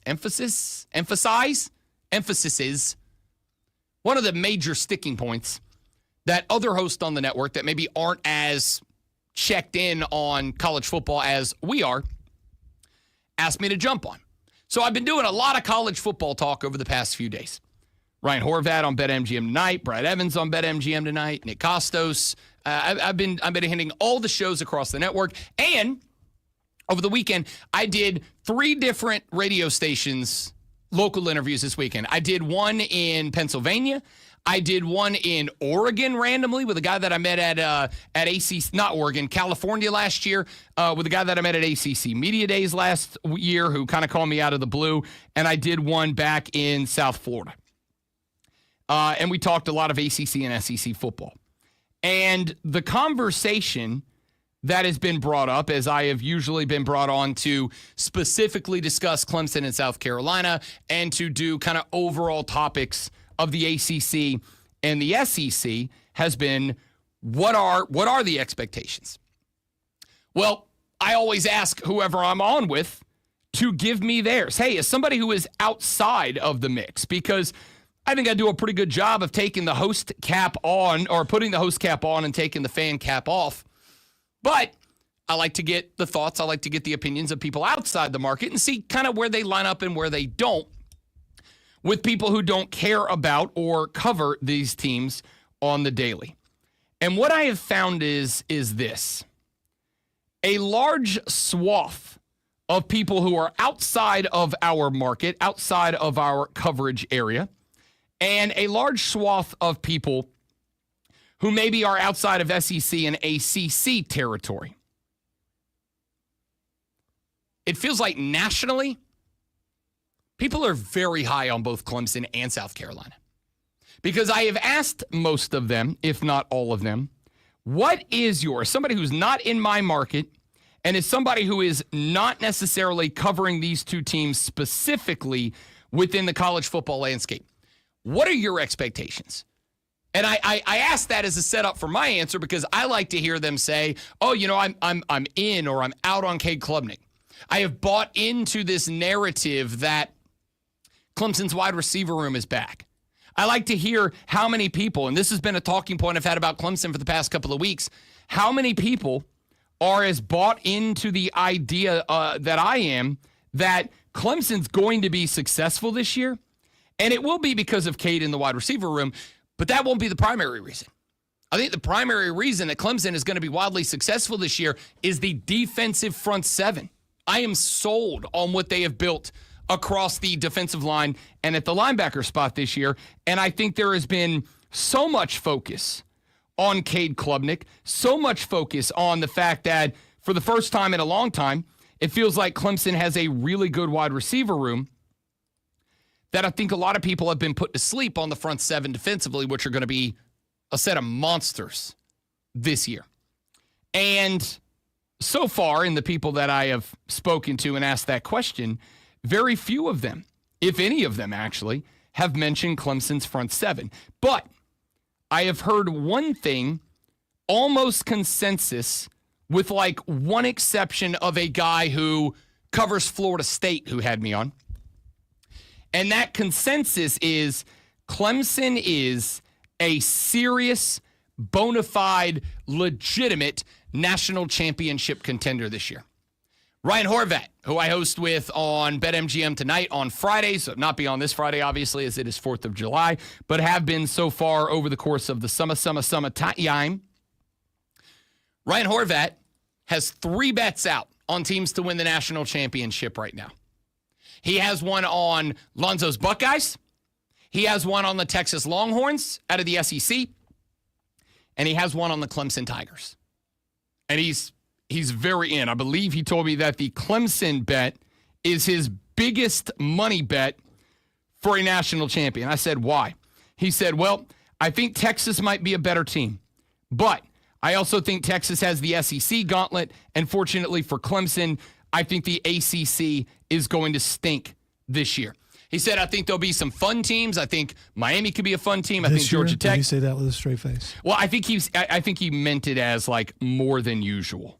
Because he is, as I am, intrigued by, say, Brent Key at Georgia Tech. Can't wait to talk to Brent Key again. Brent Key's a football dude. Brent Key's an offensive lineman whose only mentality is offensive lineman. And I love it. Just no turning off the O-lineman in Brent Key. I'm intrigued. Georgia Tech has Haynes King coming back. They've got some talent at the running back and wide receiver position. And Brent Key has now had a couple of off seasons to build a Brent Key-style offensive line. I think they're intriguing. Remember, Georgia Tech had Clemson dead to rights last year until they just ran out of gas because they're just not that deep. They're getting deeper. That's an interesting team. Miami. Last year, I kind of got to the point where I said, I cannot believe in the University of Miami as long as Mario Cristobal is in charge. That loss to Georgia Tech last year, where all Miami had to do was take a knee, and instead they ran the football, fumbled it, and Georgia Tech got it back and scored to win the game. That's the mark of a coach who cannot live in the biggest moment. They're going to have wild amounts of talent down in Coral Gables. I just don't think they have the coaching to get there. He said that's an interesting team. I agree.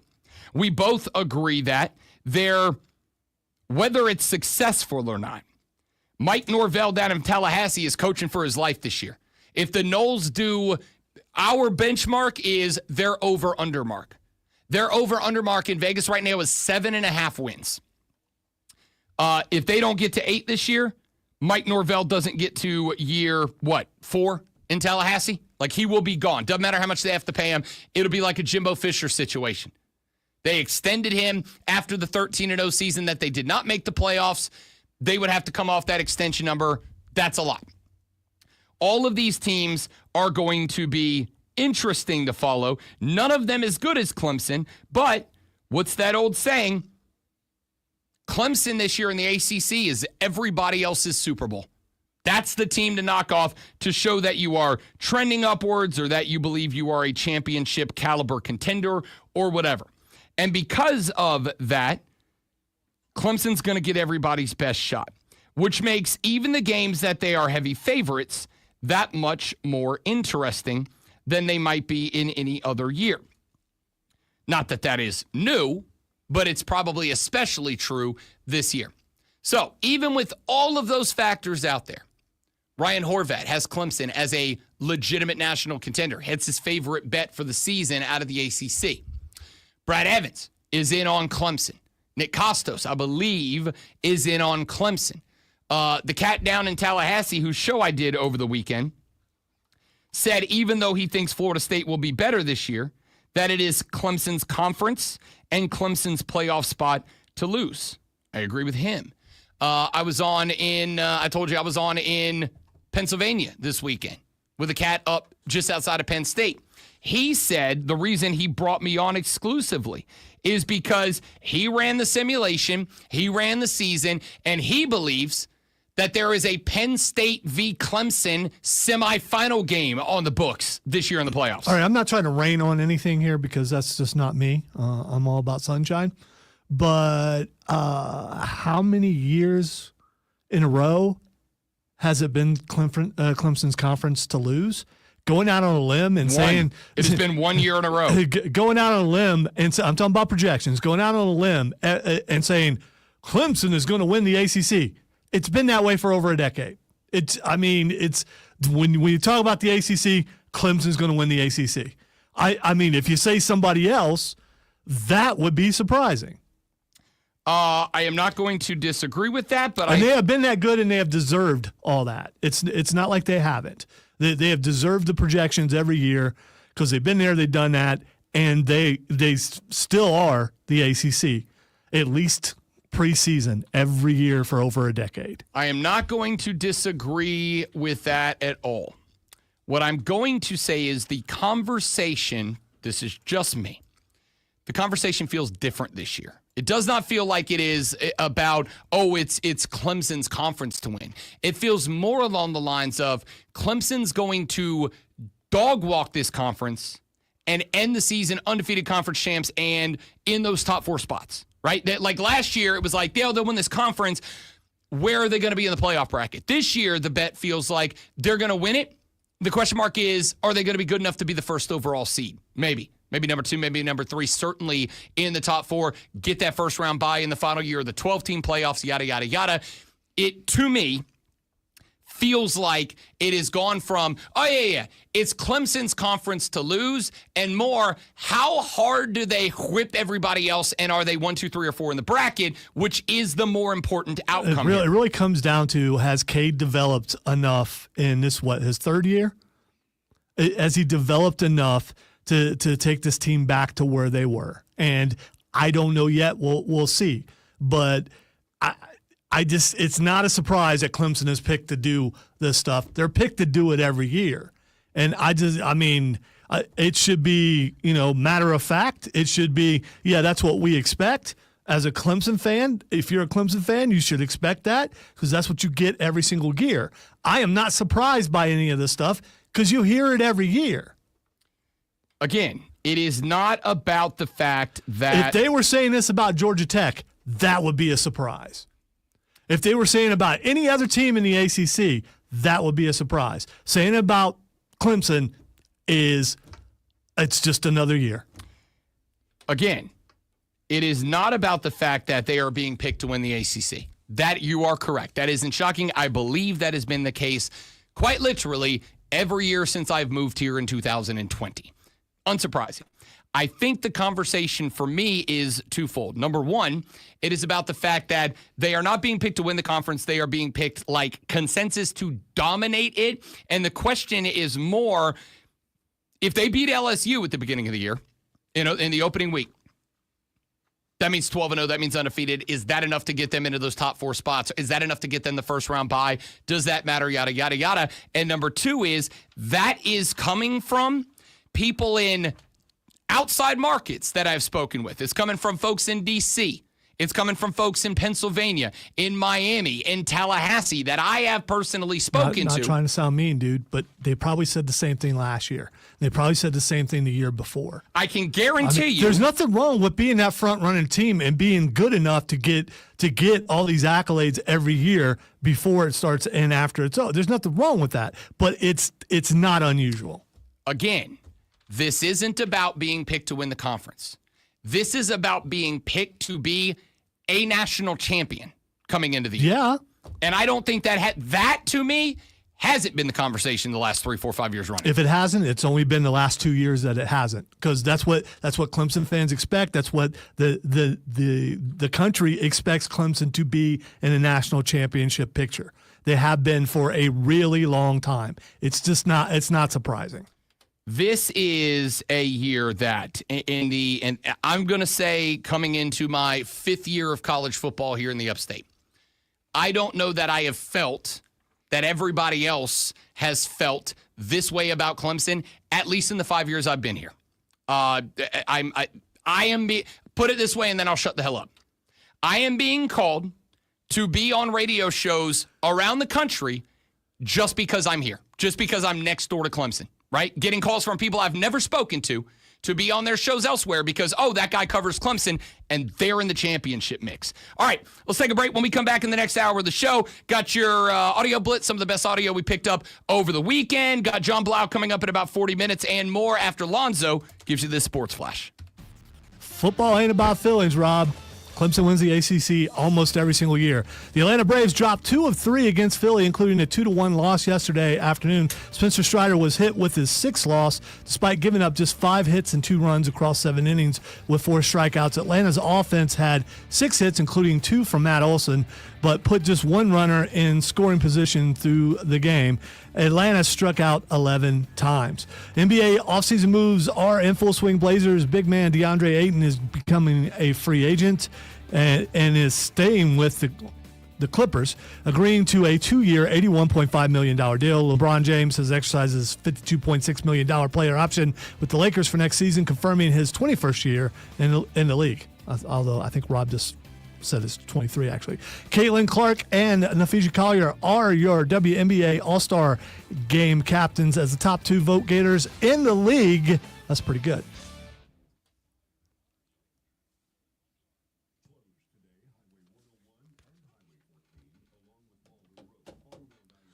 Who's having the hater rate, Keegan? Not me. I'm just saying it's not unusual. Clemson is that good, has been that good. How's that hate? Hate would be, oh, there's no way that they could do that again. They're on the decline. They're all that. That would be hate.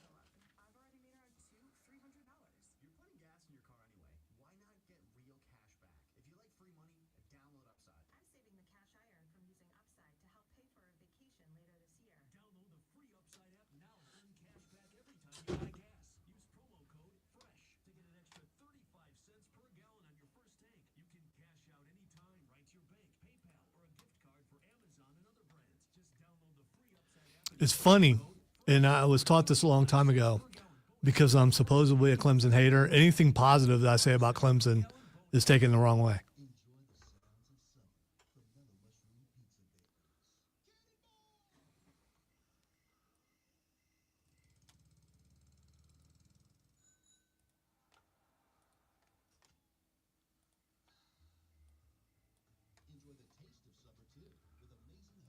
It's like buying peaches in Georgia.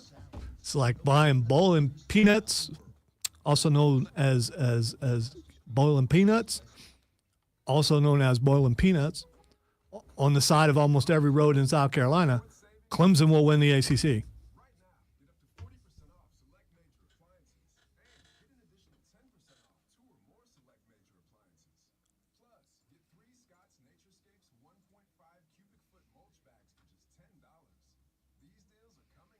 But even if they get past LSU, they got to get past South Carolina at the end. They couldn't do that last year, could they? Because they lost. That's right, they lost. There, that's hate.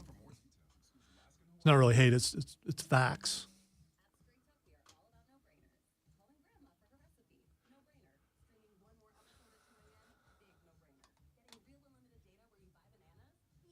Three friends. Next break, and all those spots do start this hour.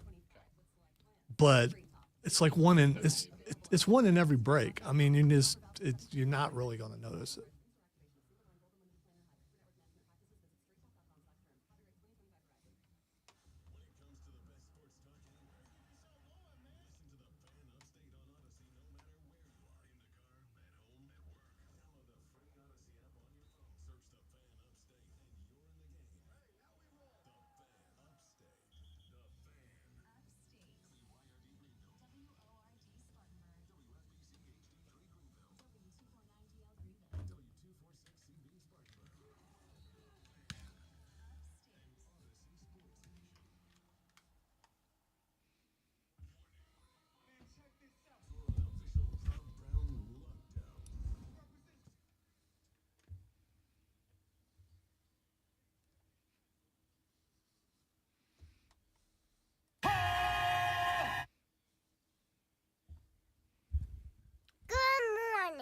The Rob Brown Show back on your radio. It is the Fan Upstate. Rob Brown, the great one, Lonzo, and you. We got John Blau coming up here in about 40 minutes from now. We'll check in on all things going on in Clemson. Of course, it is #peak off season for football, meaning there's a lot of ranking and speculation happening on stations across America right now. So we'll get some of John Blau's way too early predictions on what this season could look like in college football for Los Tigres, as well as everything else going on in Clemson, South Carolina. That's in about 40 minutes from right now.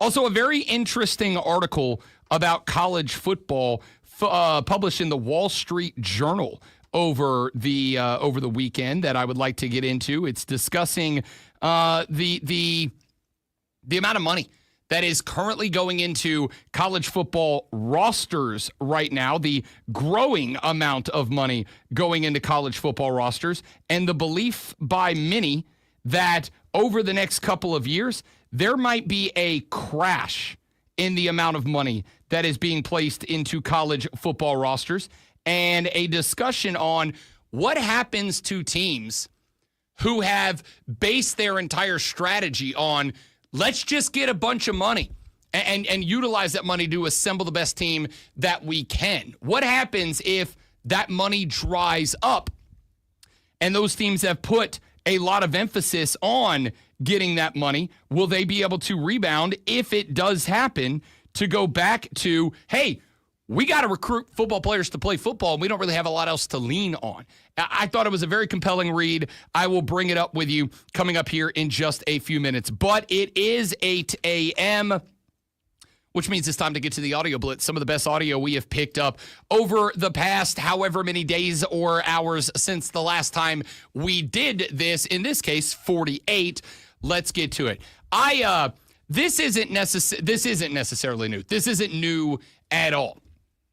But I love this clip. It's the first time I've heard it. Some of you may have heard it already. I've never stumbled upon it. I heard it, and I really liked it. It is just further emphasis on the fact that no matter who they are and what level they are, dudes are going to be dudes.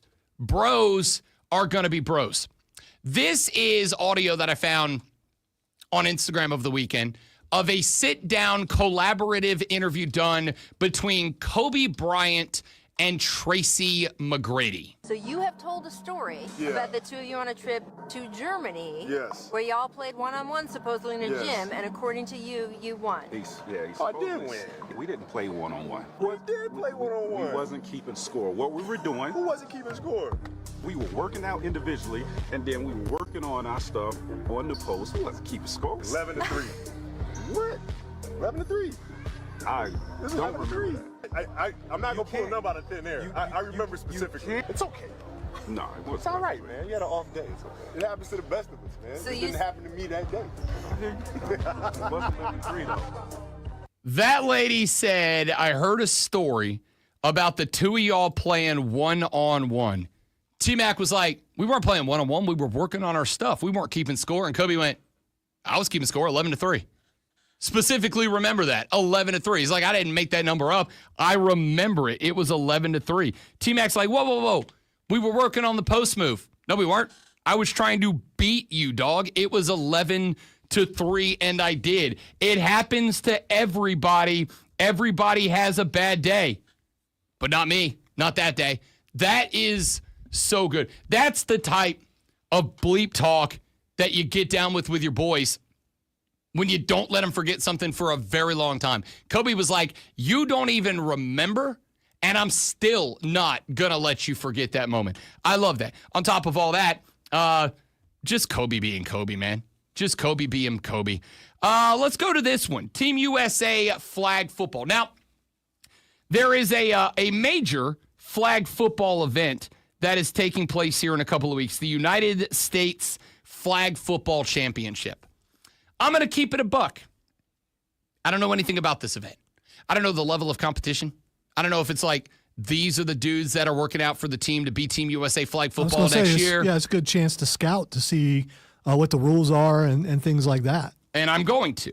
Now, I do not know if this is like something I should be watching because these are the guys that will be competing to keep NFL guys out of the Olympics. I don't know if this is like a tryout workout kind of deal or if this is just some fun football teams getting together to play some fun football. I don't know what the deal is with it. I'm going to watch it, though, because I am going to, until told otherwise, be working on the assumption that this tournament is going to be played in the same format and under the same rules as the Olympics will in 2 years in Los Angeles, California.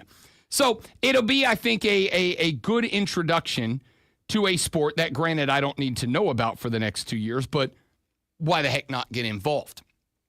Because I'd like to know everything that I can know about it before the NFL guys start trying to get into it and start trying to become Olympians. Okay, so I don't know this, but I'm going to ask, as a knower of ball, don't you need to know all ball, or do you just know some ball? I mean, I know the ball that the people care about.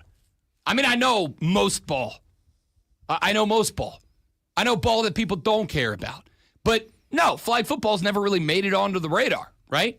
Like, I understand disc golf, but I don't know any professional disc golfers right now because that is a sport, unlike, say, hockey and soccer, that no matter how hard I try, if I wanted to, I don't, but no matter how hard I try, there's no world in which I'm getting the people of the upstate into disc golf enough to make it a thing on the show. So I don't really put the time and energy and effort into learning about it at a professional level because it would be a fruitless endeavor. So when does pickleball come on the radar since it's, so big? It doesn't and it won't. Okay. It doesn't and it won't. And I'm not anti-pickleball. I just know, no, it's never becoming a big thing. Okay? Now, flag football will, if only for a month. But it's the Olympics. And it will be more on the radar if, say, I don't know, Jefferson is running routes to catch balls from Burrow for Team USA. I don't know. Here's what I do know. There's been a conversation about whether NFL players are actually excited or not by the opportunity to participate in this, because we have had some guys that have already said, nah, appreciate it, but I'm out. Patrick Mahomes said, no, I'm not going. I'm not going to do that. I'll leave it to the young guys. There have been some, say, wide receivers. Some have been hot. Some have been cold to the reaction. Some have been very neutral. Brian Hoyer is a former NFL quarterback. And Brian Hoyer says he's actually excited. Now, Brian Hoyer probably won't be representing Team USA, but he might be representing somebody. Yeah, look, I've had some discussions. I'm a dual citizen with Germany. Like I said, I was just over there helping, and they came up to me and said, hey, would you be interested? I said, of course. I mean, how many times? Look, I'm not going to get selected for the USA team. There's too many other good options. Now, the only problem is I'm going to be about 43 years old. I don't know how much agility I'm going to have to basically avoid guys like Fred Warner when he's coming at me unblocked, but I can still throw the football. So, look, we'll have to see. I know the St. Brown brothers have dual citizenship with Germany as well. Wow. Did they get selected for Team USA? If not, I might have to go on a recruiting trail. Brian Hoyer says, I'm not getting picked for Team USA. I already know that, but I am a dual citizen of Germany. And they asked me to come over and help to get this whole thing organized. I said yes. And now that I'm there, it's like, maybe I play. Maybe I don't help them recruit. Maybe I play. And then he pointed out that the St. Brown brothers are dual citizens as well. This is something that happens in soccer quite regularly. A lot of these kids that are playing for U.S. soccer have dual citizenship. Diego Luna, who scored a goal last night for Team USA, has dual citizenship with Mexico. So Team USA had to actively recruit Diego Luna to get him into their program because he could have chosen Mexico. And much like college football, in the international football world, you get one transfer. You can leave one international team if you have citizenship in another country, whether it is naturalized citizenship or earned citizenship, you can transfer and play for another country if you are or become a citizen. So not just do you have to recruit a Diego Luna, but if you want him to stay on the team, you've got to play Diego Luna so that he wants to stay as a part of the team. Well, Brian Hoyer said, look, if there's a guy like St. Brown, the St. Brown brothers, who are dual citizens in both the U.S. and Germany, and one or both of them don't get selected for Team USA, I'm recruiting them to come play at Germany, right? So some of the bigger countries where there are NFL players who have dual citizenship or can earn dual citizenship. Because remember, one player per team per national team. If Team USA grabs somebody from 15 teams and those 15 teams have guys on them that are dual citizens, they could absolutely be recruited to go play somewhere else, which makes that tournament, to me, a little bit more interesting, a little more exciting. But I think the point here for me is Brian Hoyer is sitting here saying, and granted, he's a 41-year-old retired guy. He will be 43 when the Olympics happen.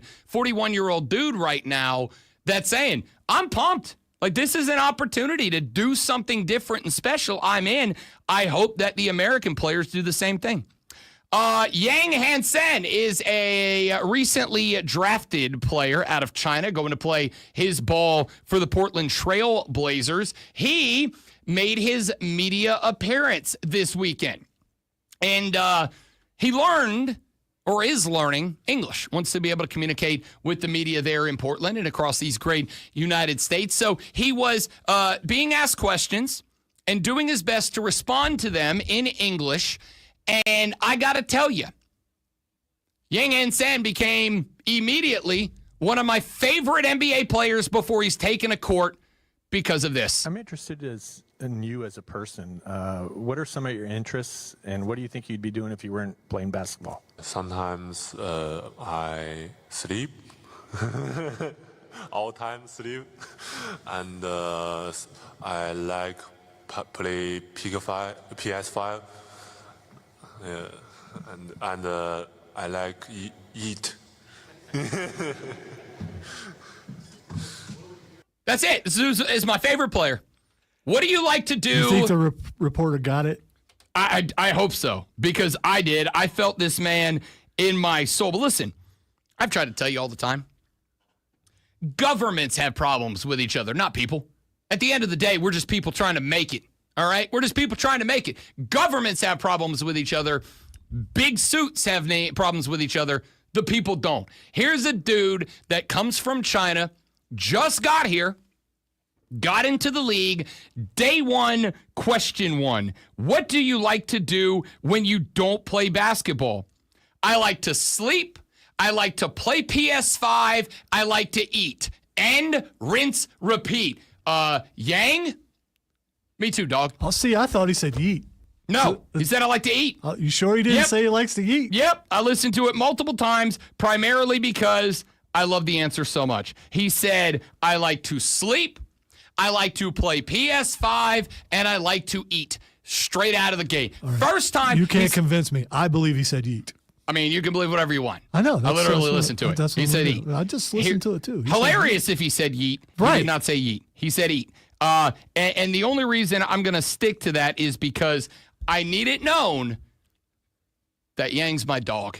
I have not pulled for an NBA player this hard that I didn't know anything about in a very long time.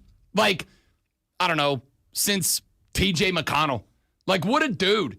My man, this is an opportunity for his first press conference to sit in front of the Portland media and be like, oh, there's not a time that I'm not thinking about basketball.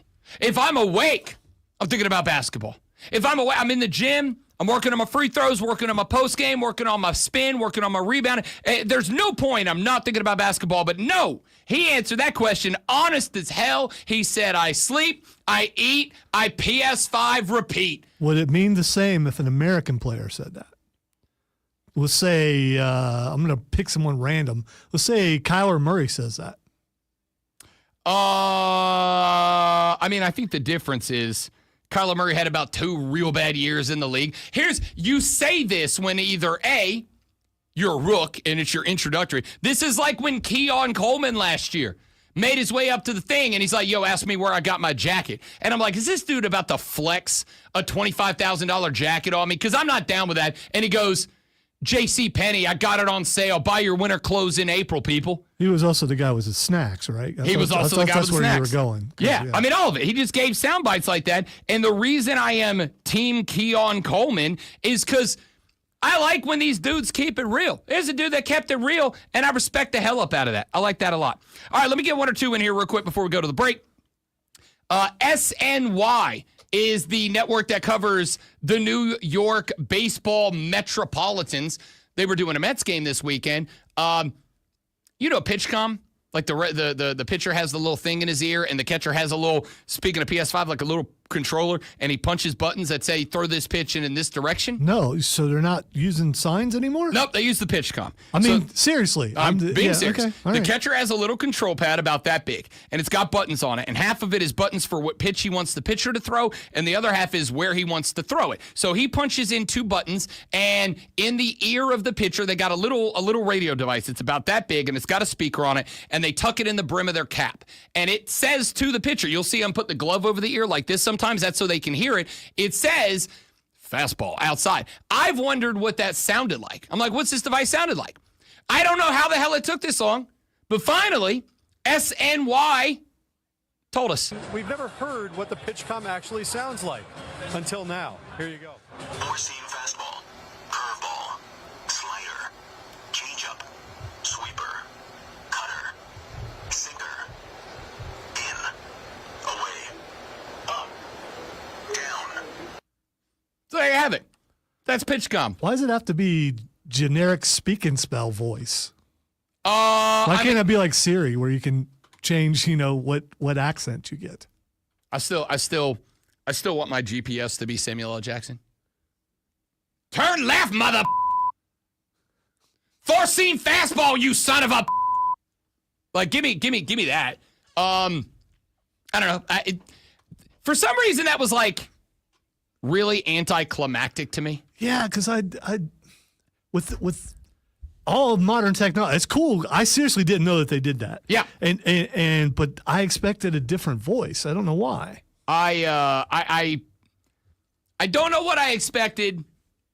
It was just like Lonzo said. It was like generic. Hey, type this in, I'll have my computer say it voice. I don't know how to explain it. It was just kind of an anticlimactic.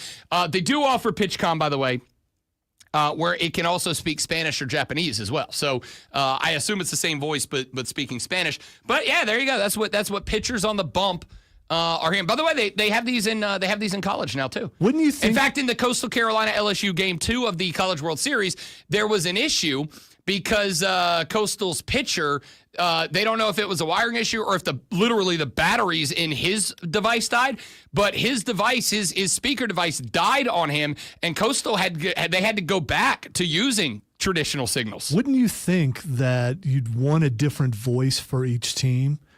Because that voice could be hacked somehow. It's so generic, and someone could be sending in their own pitches. I don't know. I don't know. I'm not. Everything can be hackable. I mean, I also once played Cyberpunk, so I don't know how difficult that's going to be. I'm going to assume that these baseball teams that are spending billions of dollars a year to operate probably have an IT guy. They probably got an IT guy. And I'm also going to say they're using unshielded cable like you used to get from Radio Shack and pick up like people's CBs when they drive by your house. Let's also point out that the first time that the catcher calls for a four-seamer and the pitcher throws a slider in the dirt, the catcher's going to get up and go, yo, WTF, bro. That's not what I said. The hacking would last one pitch. It wouldn't go any deeper than that. The minute catcher says four-seamer and pitcher throws a curveball low and away, catcher's going to be like, all right, we're done with that. All right, let's take a break. We'll come back here in just a minute. We'll talk about that Wall Street Journal article, get your thoughts on it. John Blau at 8:40, The Rob Brown Show, now on the Fan Upstate. Three friends. One more live, and we're right back, guys. Stay right there for me.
I'm going to get to this Wall Street Journal article that I was talking about, but I'm gonna talk about something else that I didn't tease here. Here's why.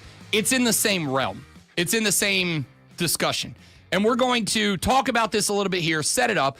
We'll talk to John Blau with the Post and Courier coming up here in just a minute, and then we will get back to this to open up the next hour of the show. 28 minutes ago, Ross Dellinger put up a tweet that I think is going to be a topic of conversation for a hot minute here. Dellinger has linked to an article that he has up on Yahoo Sports. He writes, and I quote, "As college sports enters its most transformative era, many Power League ADs are urging leaders to explore collective bargaining. They are attending CBA presentations, and one SEC athletic director reveals his athlete employee plan with the quote, 'I'm not biting my tongue anymore.'" Now, I went to the article. I read the article during the break. Dellinger says that Tennessee athletic director Danny White is the SEC director in question here. He writes about Danny White. For more than 2 years now, Danny White has quietly socialized with select colleagues a detailed presentation that he believes serves as a solution to what ails the college sports industry. He's worked mostly in the shadows, pitching his solution through a multi-slide deck in an effort to rally support for this passion project, a collective bargaining agreement with college athletes. Well, he's done being quiet about it. Dellinger then quotes Danny White as saying, quote, "It's time to go public. I've been voicing it in private rooms for 4 years. I'm not going to bite my tongue anymore." Dellinger then says the presentation shown in detail to Yahoo Sports illustrates how a college athlete collective bargaining model might work.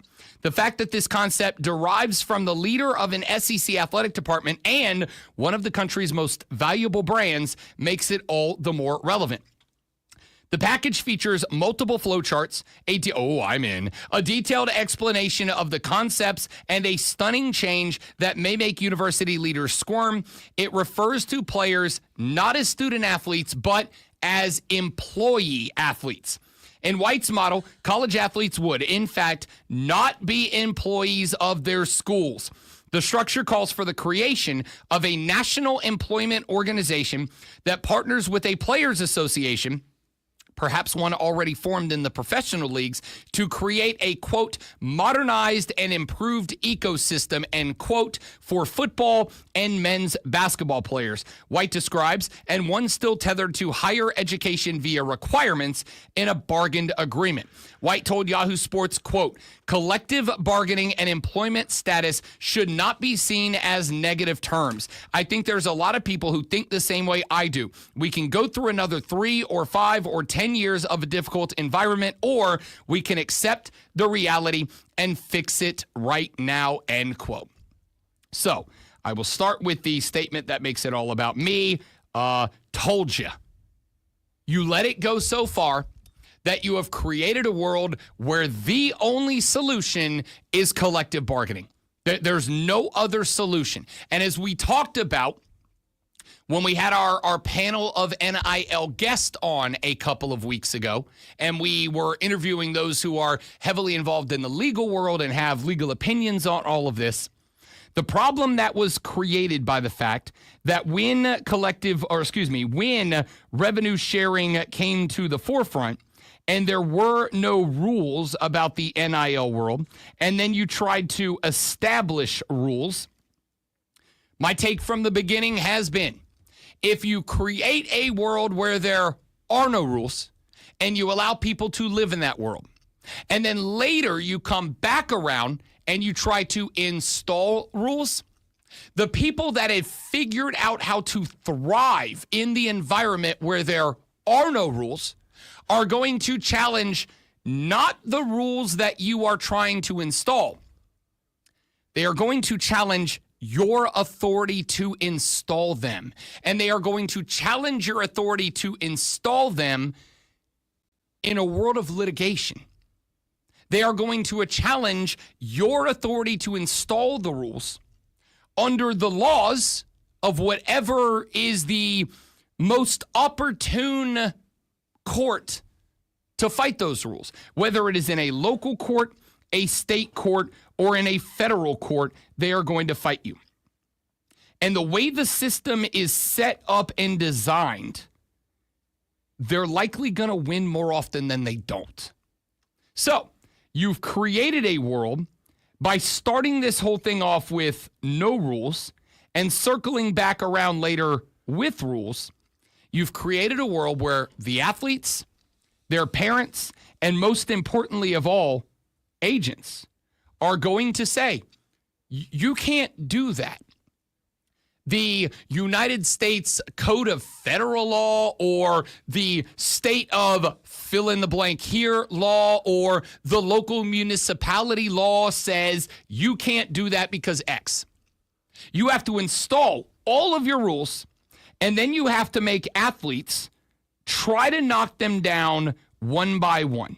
And you have to do that so that A, you at least have some rules. B, you have time to react to those rules being changed with your response to that. And C, you don't have this world where there are no rules and there can't be any. But that's what you did. So I agree with Danny White's thoughts now, which is we can go through another 3 or 5 or 10 years of a difficult environment, or we can accept the reality and fix it right now. I'll tell you what I think is the most interesting aspect of this. And again, we're going to talk about this a lot more at the top of the next hour. So if this story intrigues you, make sure you're here for that. I think what is the most intriguing element of this to me is the concept of creating academic standards, requirements within contracts signed between the entities, whether it is the College Sports Commission, the conferences, or the schools. Putting academic requirements into play. Saying, all right, here's the deal. We're going to sign this NIL deal with you, and it's going to be for $1 million a year. But in order to cash, you have to play in this many games, attend this many practices. You have to go to classes that meet these level of requirements, and you have to have this GPA within them. And if players don't want that, say, cool, go play your ball somewhere else. But that's the contract we sign, and it's within the rules that this collective bargaining agreement allows. I think that there is going to be some weight to this. I think this is interesting, and as Dellinger wrote out, this is an SEC active AD of a major brand. This isn't some local yokel radio dude like me with the idea. This is somebody with some weight to throw around. Again, we'll bring this up at the 9 o'clock hour. John Blau with the Post and Courier talks Clemson sports next on the Rob Brown Show in the Fan Upstate. All right, guys, we're going to step away real quick. Get John on the phone. We'll be right back. Don't go anywhere.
That's hilarious, James. And hello, Brian. And yes, I love the wrestling. I thought it was a pretty good PLE. I especially liked the Rhea Ripley Raquel Rodriguez match because you got to see how much bigger Raquel really is than Rhea. And she has said recently that she's lost weight and she needs to put more weight back on. She absolutely does because she doesn't look like a monster anymore, if that's what she's still going for.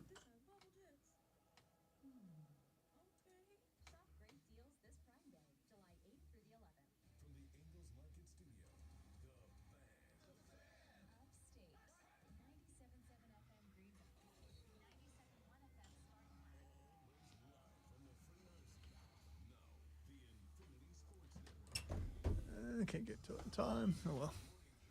What's that? I had to add. Oh, sorry. Yeah.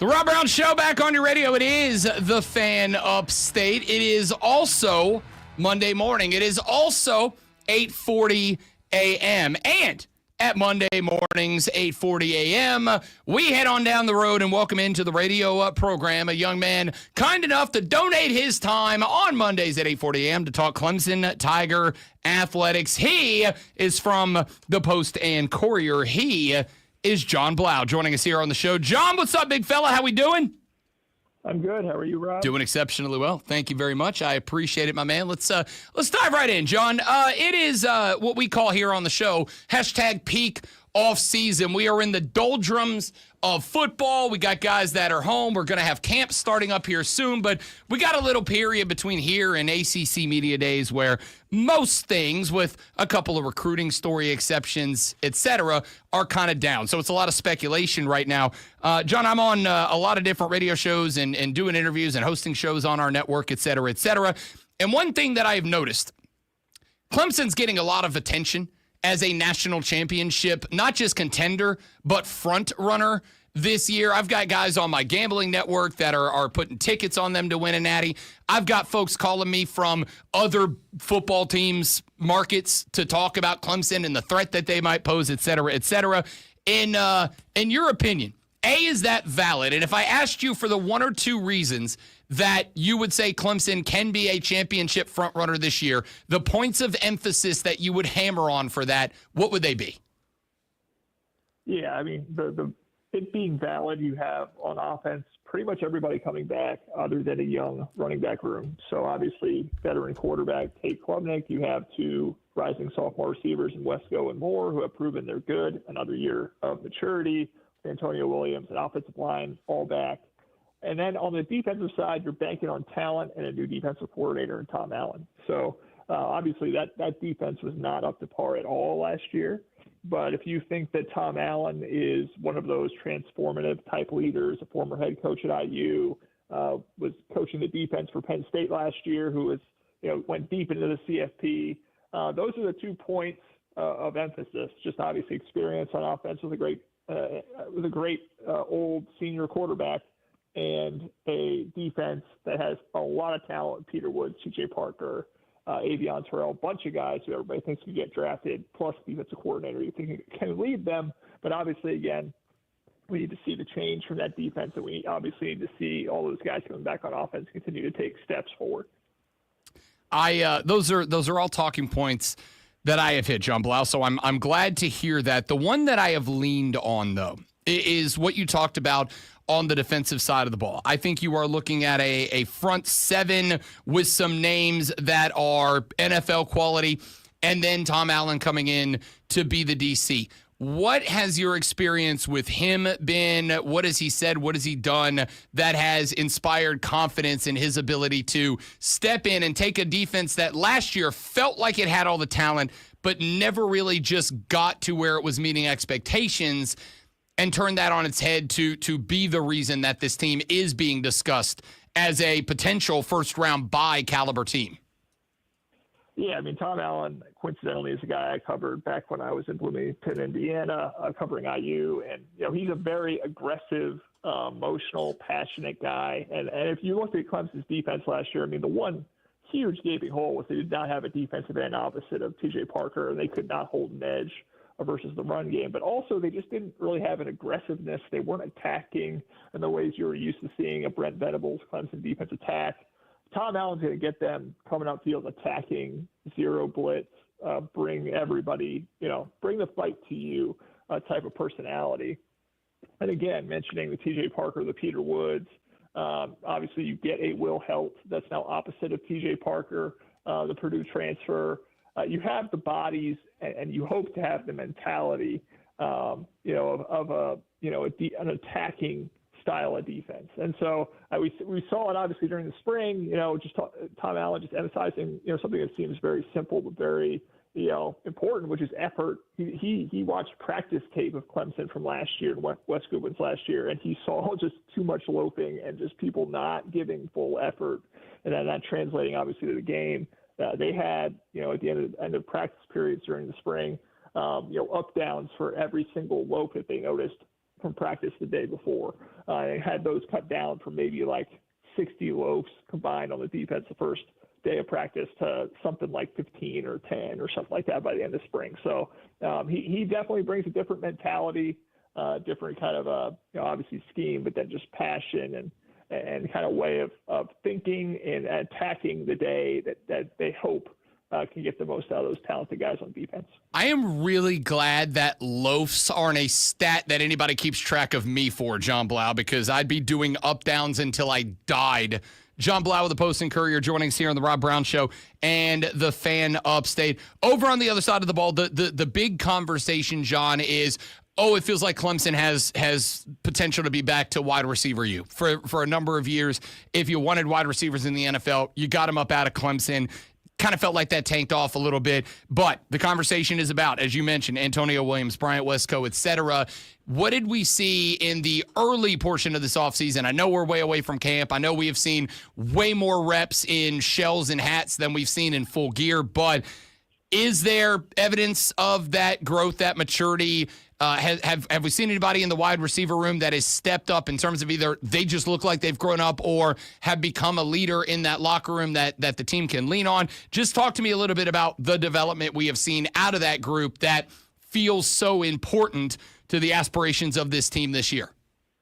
Yeah, I mean, Bryant Westco is a guy that showed up to campus. I think he was like 170 pounds. I think he was well over 180, 185 in the spring. So that's a guy that, you were wondering if he was going to be physically mature enough to play as a freshman, was just about enough mature, obviously because of his speed and his burst. But now he's getting more physically mature to be able to play more, day in, day out, not get nicked up as much as he was last year. TJ Moore was a guy that was physically developed, but came in the summer and really was just behind in terms of learning the offense and getting comfortable. We saw that in the CFT, what he was able to produce. I mean, it was like, I think he had a 100-yard game in Clemson's last game of the season. So we saw maybe what he can be more of when he's up to speed. And I think we've been hearing more reports of him kind of continuing to make progress. And then the guy we're not even really talking about at all is Tyler Brown, who was kind of like Antonio Williams from the year before. I mean, a guy who led them in receiving yards as a freshman and is hurt the entire year. That's another guy you have in kind of a wave behind the top three. And Tristan Smith, I mean, the JUCO receiver from Southeast Missouri State. I mean, he made some plays in the spring game. It's a 6'5" receiver. I don't know if he's going to be, again, playing more than a third of the snaps or anything like that, but he's a guy that you get in the red zone, throw it up to a guy who's 6'5". I mean, he could make some plays in the red zone, in the end zone for you, for Clemson. So yeah, there's been a lot of good signs there. I mean, again, we're gonna have to see it, day in, day out. Obviously, we have to stay healthy. That's been an issue for Clemson receivers in recent years, but long as they stay healthy and they continue to make the progress that everybody thinks they will, it should be a really dangerous core with obviously a very veteran quarterback throwing them the ball. John Blau with the Post and Courier joins us every Monday at 8:40 to talk Clemson sports. The tight end spot, I think, is one of the more intriguing positions. We know that Jake Brenningstool has been a stalwart in this offense. He's kind of been the crutch that's been there for Cade when it's been needed. Not just a crutch, he's also been a playmaker, a target for Cade Klubnik the last year and a half or so.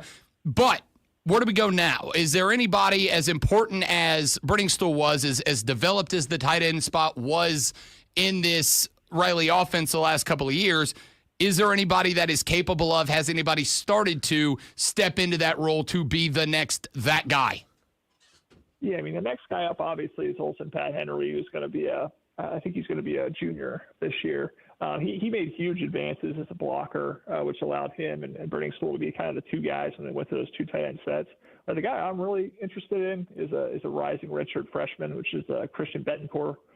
He was a basketball and football star in Illinois and has just a rare combination of size, speed, fluidness in terms of the way he moves. He's the guy as long as he can block. And again, it's always about being able to do that part of the game. Obviously, everybody wants to see them over the middle making catches, but if you're a liability in the run game, or we can only put you out there, split out as kind of a slot, especially when we have some of these other receivers we can create mismatches with, you're less valuable. But if he can block, and you're hoping with a year in the system, he can do that. That he's a guy that might give Clemson like a legit 1-2 punch at tight end. Otherwise, we're just looking at Olsen Pat Henry kind of being the main guy. Josh Sapp is kind of a guy you throw in there every now and again who can make some plays. But if Christian Betancourt, again, is a guy who really develops, I think he could. That could really, again, be another element in this offense. It's really dangerous. We are talking to John Blau here on the Rob Brown Show and the Fan Upstate.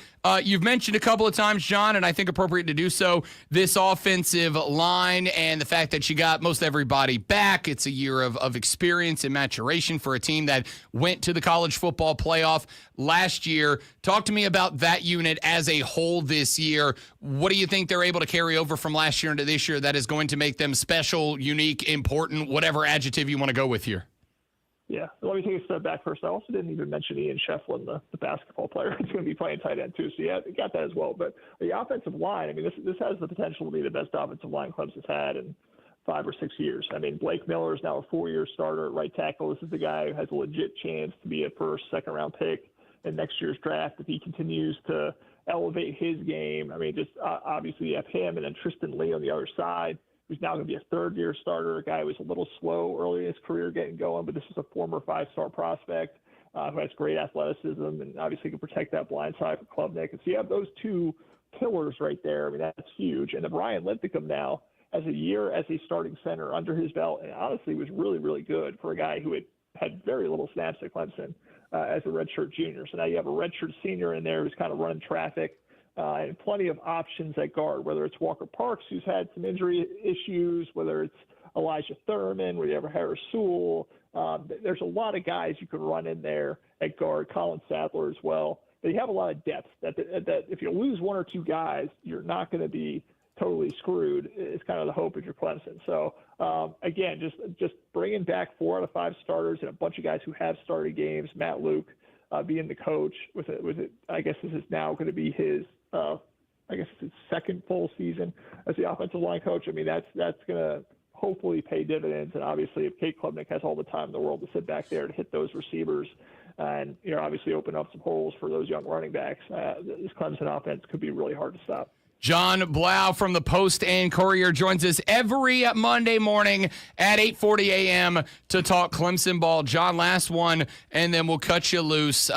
Coming into this year, like I've mentioned, a lot of people predicting this team to be a front runner, et-cetera.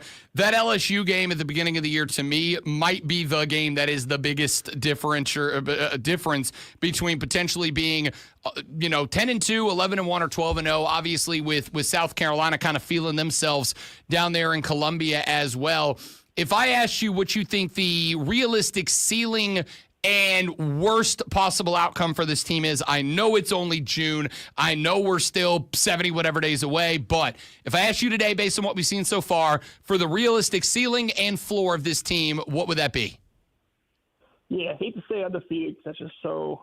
It's realistic, but it's obviously hard to attain. I would say 11-1 is very realistic. Again, you have that LSU game. That's going to be a hard one. I mean, there are other challenges throughout the schedule. Georgia Tech, Louisville. We'll see what Bill Belichick does in year one at UNC, and like you said, South Carolina. But I think it's very likely they only lose one of those games, depending on whichever one it is. It's, at the end of the day, though, again, I mean, you're bringing a lot of people back, but if things don't get better, you could very much be the team you were last year. You could be 10-2, 9-3. It's not guaranteed just because you bring people back that you're going to be better. You're not going to trip up again against LSU or Georgia Tech or Louisville or South Carolina. So I would say the floor is closer to 9-3. I would be very surprised if they were 8-4. Something catastrophic would have to happen in terms of injuries or just some things not coming together. But I think you're looking at a possible 11-1 team, at worst probably 9-3. John Blau covers these Clemson Tigers for the Post and Courier. You can find him on X at John, Jon_Blau, BLAU. You can also find him here every Monday at 8:40. My man, appreciate the time as always, big dog. Enjoy the rest of the week. We'll talk to you a week from today. Sounds good. Thanks, Rob. You got it. John Blau, Post and Courier. When we come back here in just a minute, we started on that Ross Dellinger article. Danny White, athletic director at the University of Tennessee, has said that he is putting forward a plan. Not officially, not to anybody specifically, other than other athletic directors, to create a world of collective bargaining that does not require employing the students as employees. That's what employee means. You get it. We'll address this. I'll give you some more thoughts on that when we come back here in just a minute. Your phone calls and texts are welcome at 844-326-3663. You are welcome for this Sports Flash. You are. You're very welcome to listen. You don't have to like it, but you need to listen. The Atlanta Braves dropped 2 of 3 against Philly, including a 2-1 loss yesterday afternoon. Spencer Strider was hit with a 6th loss despite giving up just 5 hits and 2 runs across 7 innings with 4 strikeouts.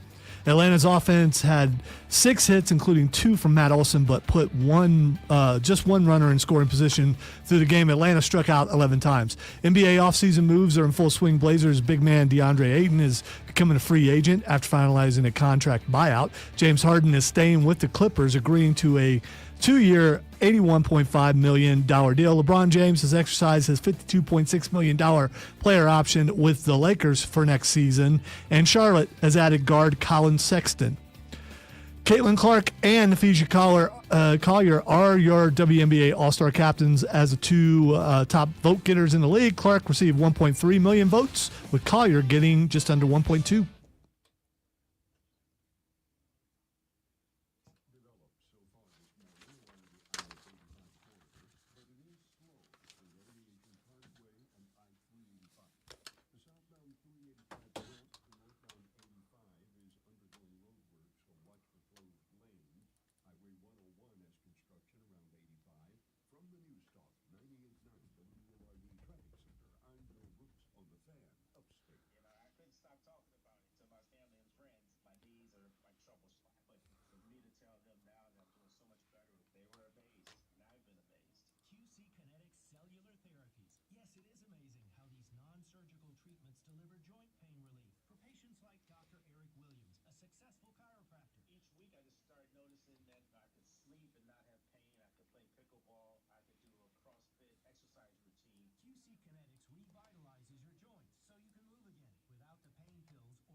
Different things. They're appetizers. Consultation with QC Kinetics today and experience the difference for yourself. I like to go, move. QC Kinetics. Call QC Kinetics. 864-448-3772. That's 864-448-3772. 864-448-3772. This is Joe Cordell of Cordell & Cordell. Serving in the military requires great sacrifices, not just for one's country, but also for one's family.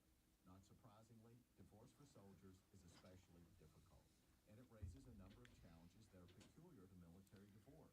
Things such as deployments, relocation, I had the PLE on in the background, so I saw who won in spots, but I didn't get to like watch it.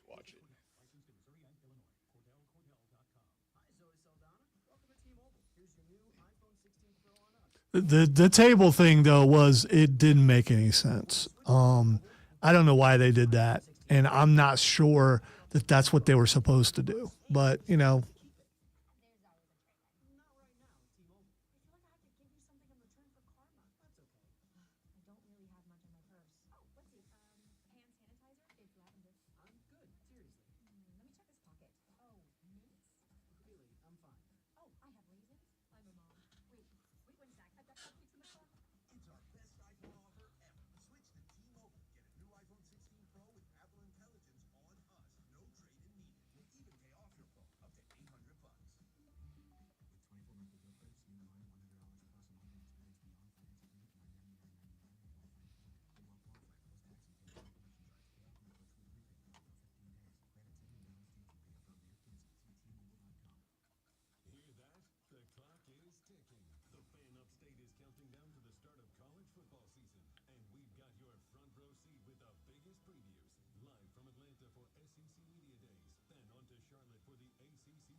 bold predictions.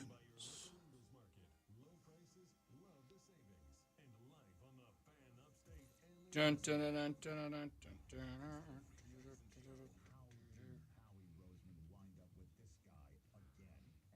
Why did it sound like you were just doing what do you get with the drunk I was, sailor? and I don't have an explanation. Early in the morning.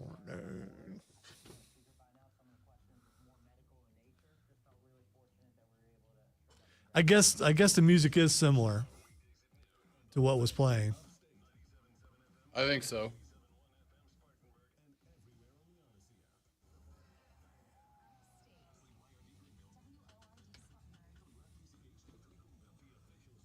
They done plagiarized a pirate shanty.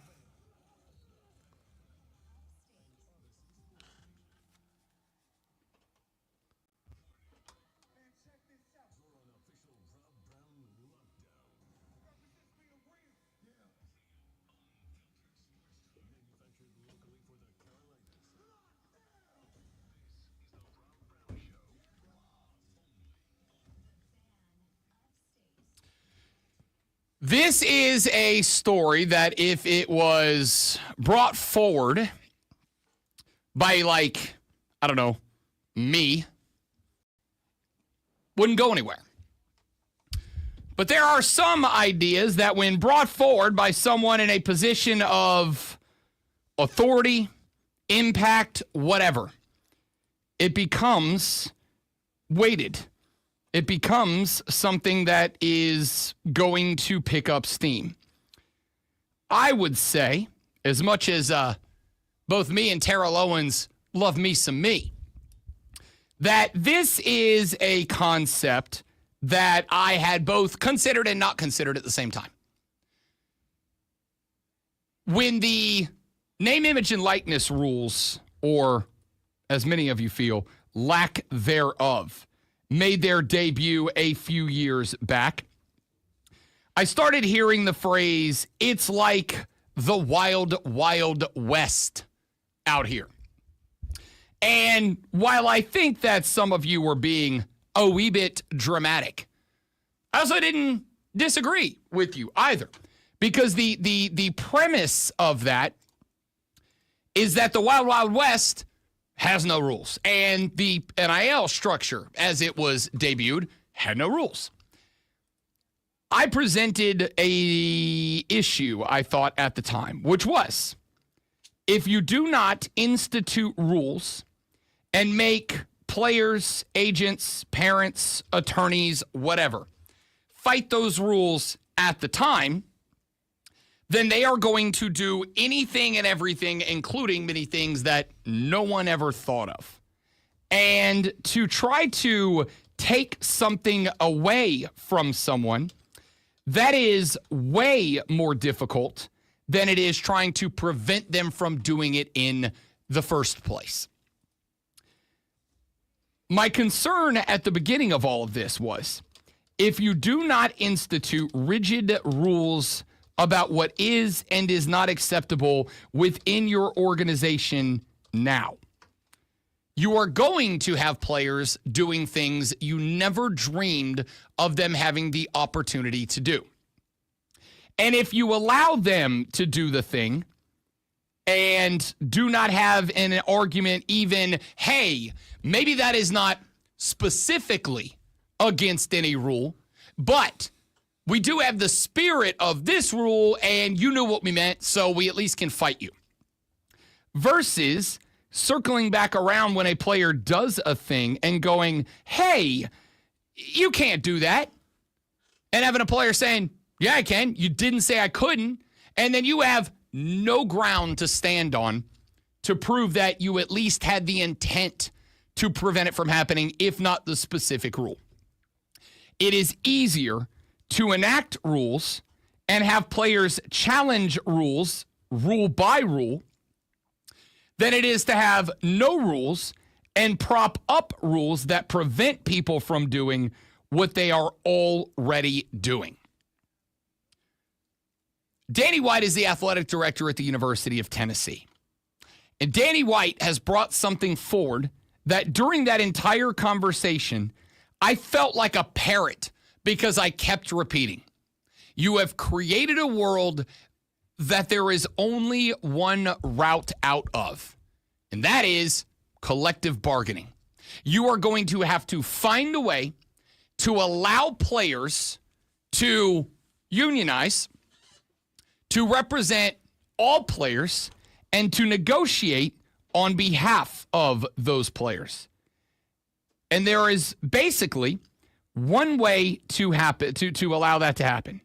That one way to allow that to happen is to hire them, is to make them employees, and to say your compensation as an employee is room and board and education. And then you are allowed to or not allowed to do X, Y, and Z as a term of the employment. And to get those players to accept those terms, you would have to give them things back in the negotiation. This is exactly what happens with professional athletes across the big leagues. The NFL Players Association, when the owners say, we would like to go to a 17-game regular season schedule, and the players go, okay, you want more work out of us. You want another week of work out of us. You want another physically demanding job from us. Cool. But in return, we want X, Y, and Z. One of the things that they wanted was one fewer preseason game. And the owners said, okay, we have a deal. One more regular season game, one fewer preseason game. The players said, we want less of this in off-season practices. And the owner said, okay, cool. We're willing to separate that as well. So you're going to do less of X, Y, and Z in return for one more regular season game. And my take was, you're going to have to do that with the college kids. The problem is, and the reason that's not something that you just do, is twofold. Number one, there is a hell of a lot more college athletes than there are NFL players. Even if you just go with the power conference leagues, the ACC, the Big 12, the SEC, and the Big 10, there are so many more players. You have more teams, and the rosters of those teams are dramatically larger than NFL rosters. And number two, the NFL with their antitrust exemptions is effectively afforded the right to work under a different set of rules than any other business, meaning that with laws pertaining to their organization, they are not beholden to respect and comply with state laws like colleges are. Which means that, and we talked about this because, speak of the devil, Tennessee, a number of weeks ago, The state legislature of Tennessee was putting forth a bill that would require, and they were kind of doing this in a roundabout way, but basically it was going to require Tennessee to do things in order to keep their state funding. Institutions in the state of Tennessee were going to have to do things that allowed them, by being obligated to do them, that allowed them to put more on the NIL table for players in Tennessee than would be allowed to be put on the table for athletes in other states. And the University of Tennessee and Vanderbilt and the other Middle Tennessee State, the other state institutions in Tennessee would be required to do these things by Tennessee state law. And as Tennessee state law would supersede the policies and guidelines of the NCAA or the College Sports Commission or whatever, they would have to go and do what other schools were not permitted to do by the NCAA and the College Sports Commission, and they would be required to do those things by the state of Tennessee.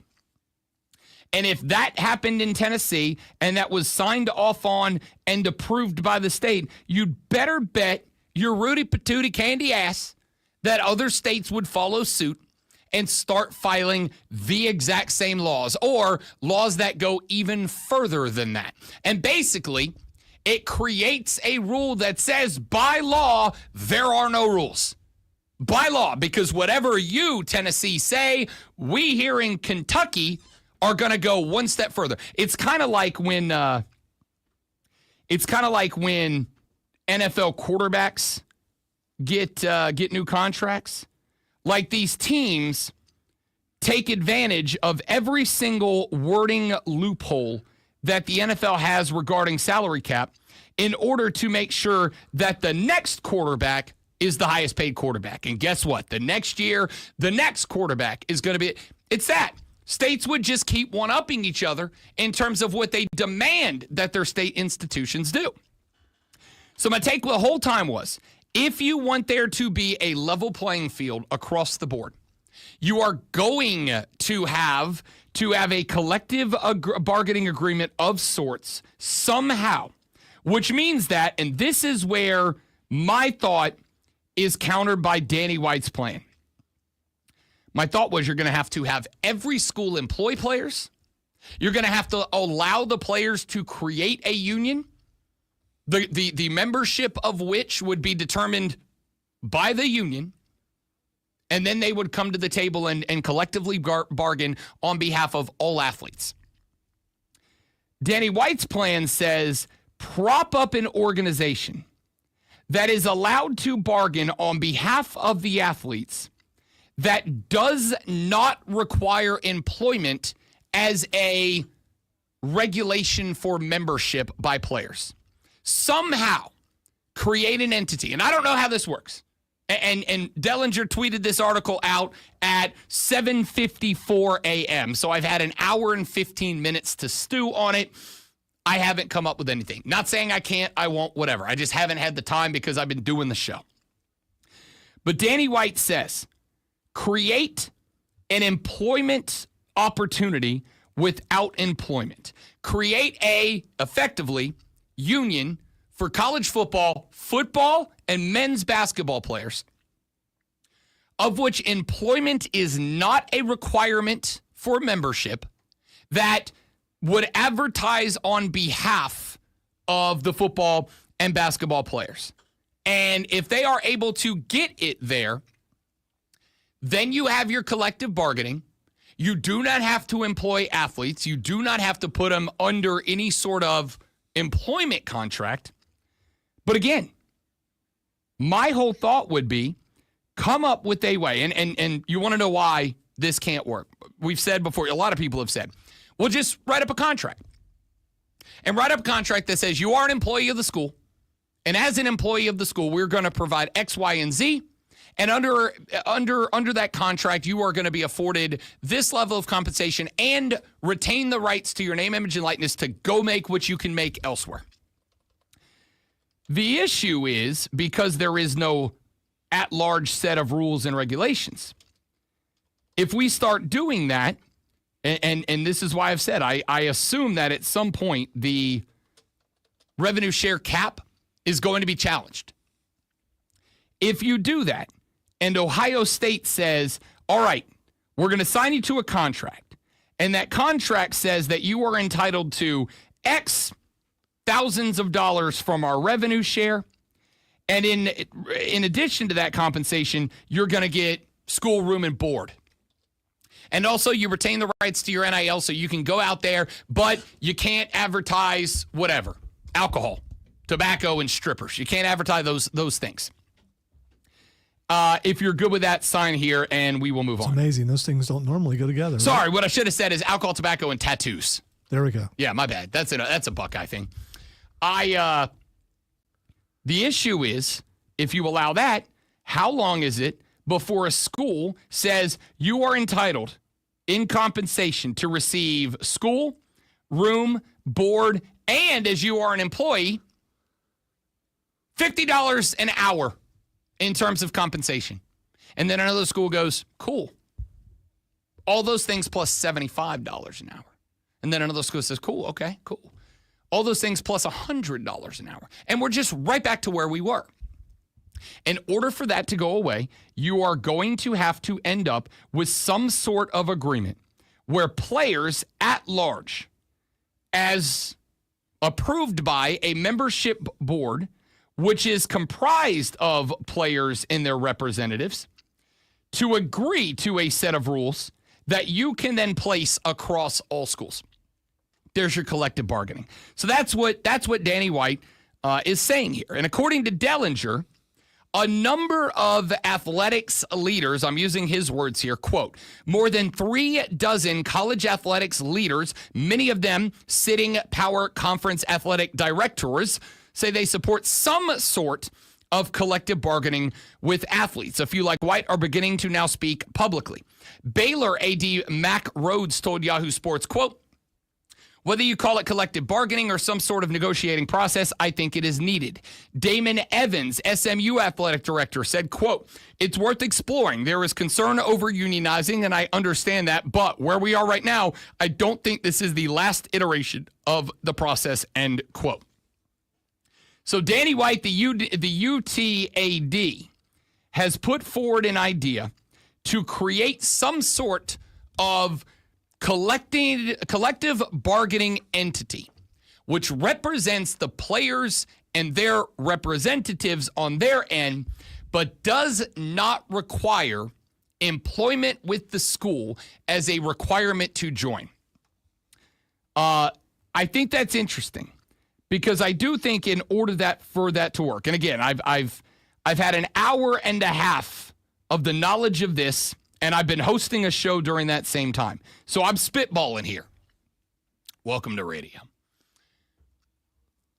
That entity, whatever shape it comes in, whatever form it takes, that entity is likely going to have to be propped up by, launched by, and then departed from by the, and I'm going to use the term NCAA, but really by all the schools as a collaborative effort. They are all going to have to likely pitch in for, finance, and help prop up this entity that they will then have to turn over to the players knowing that that entity very rapidly is going to turn around and start making demands of themselves. Here is what we want from you.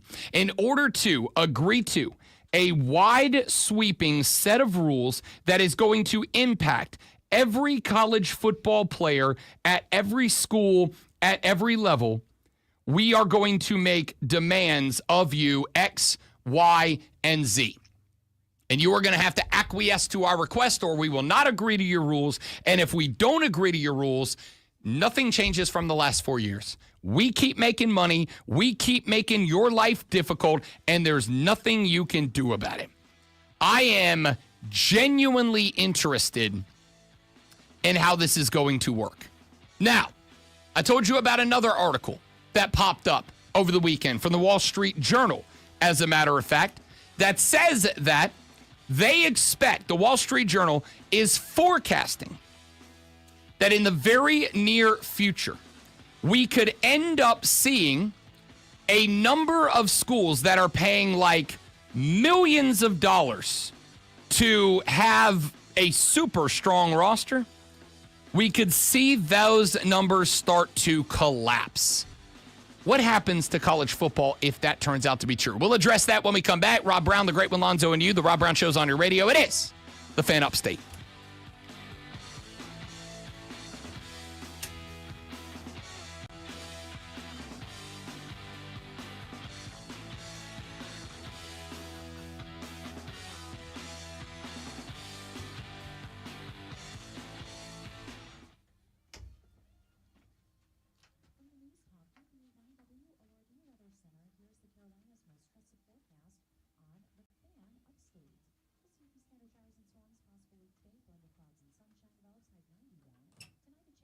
Excuse me for just a second, guys. I'll be right back. Please don't go anywhere.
Try the veal.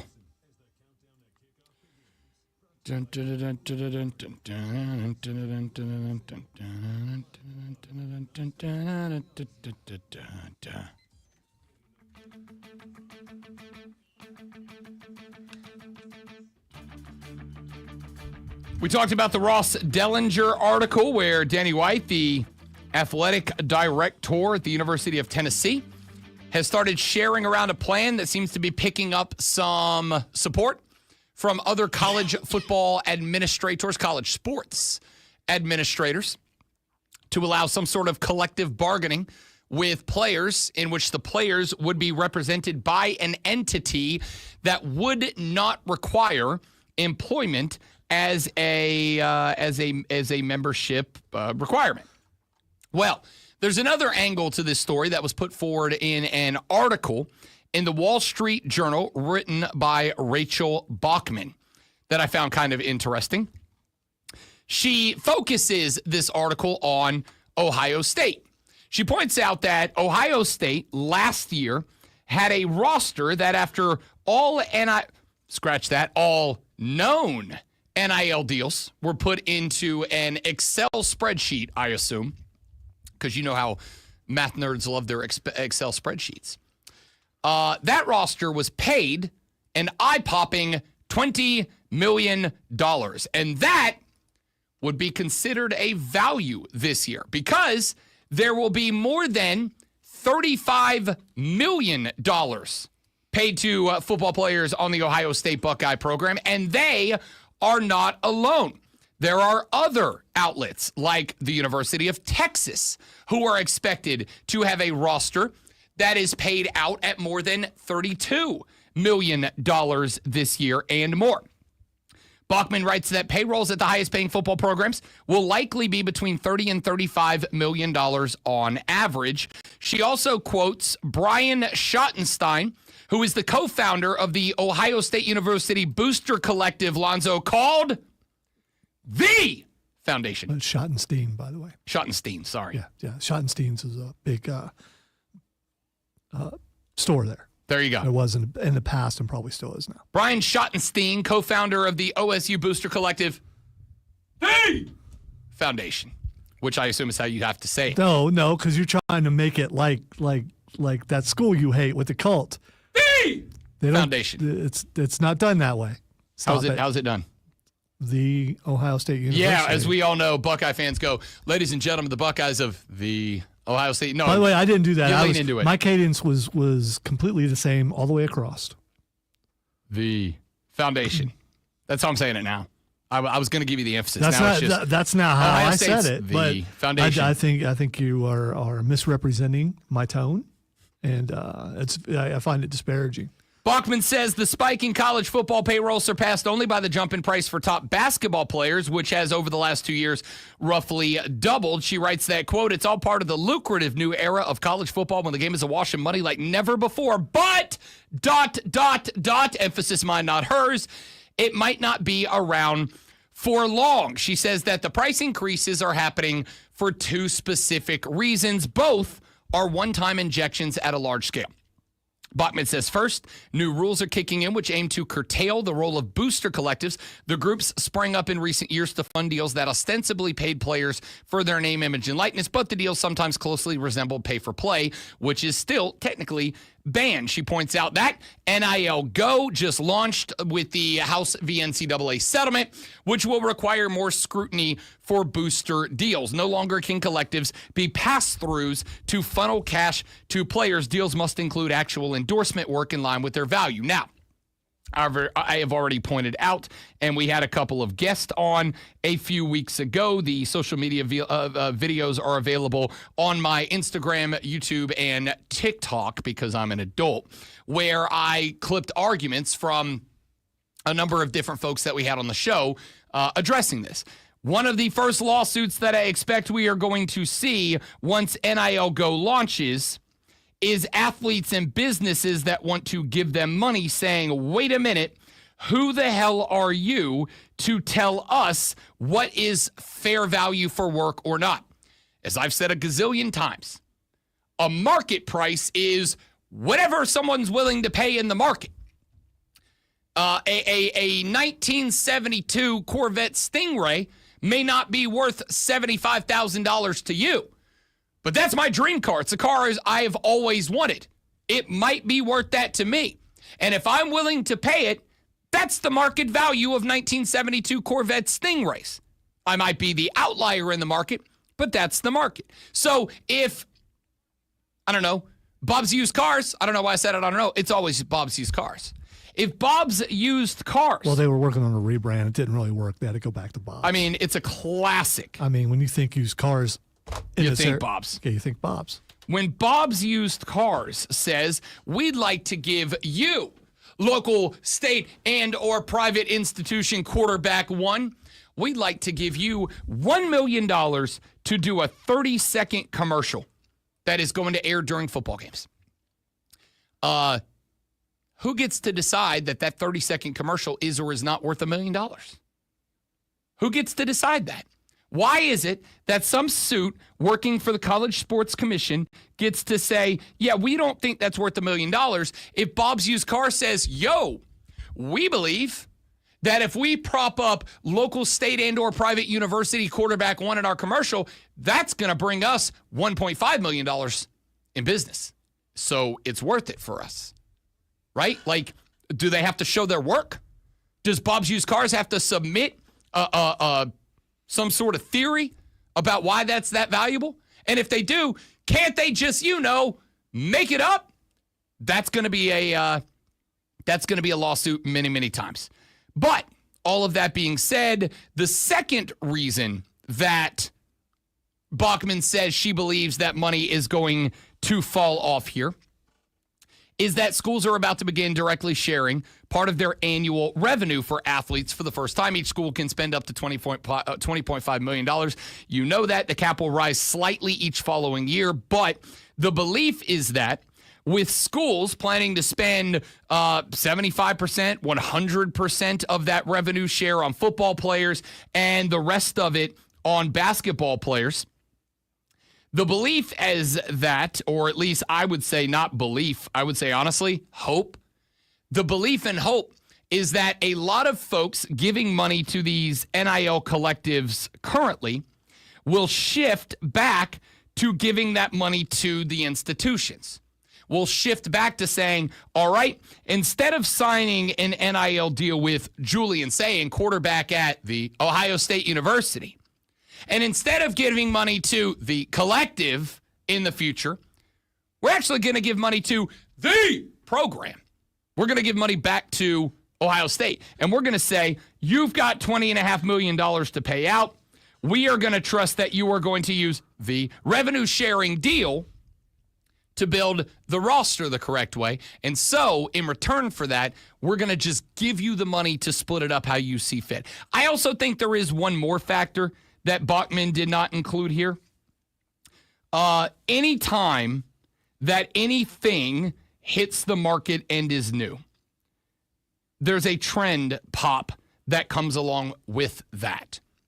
When Rob Brown wanted to buy a new Xbox One a few years ago when it dropped, Rob Brown did not want to pay the original asking price of like $700 or whatever it was.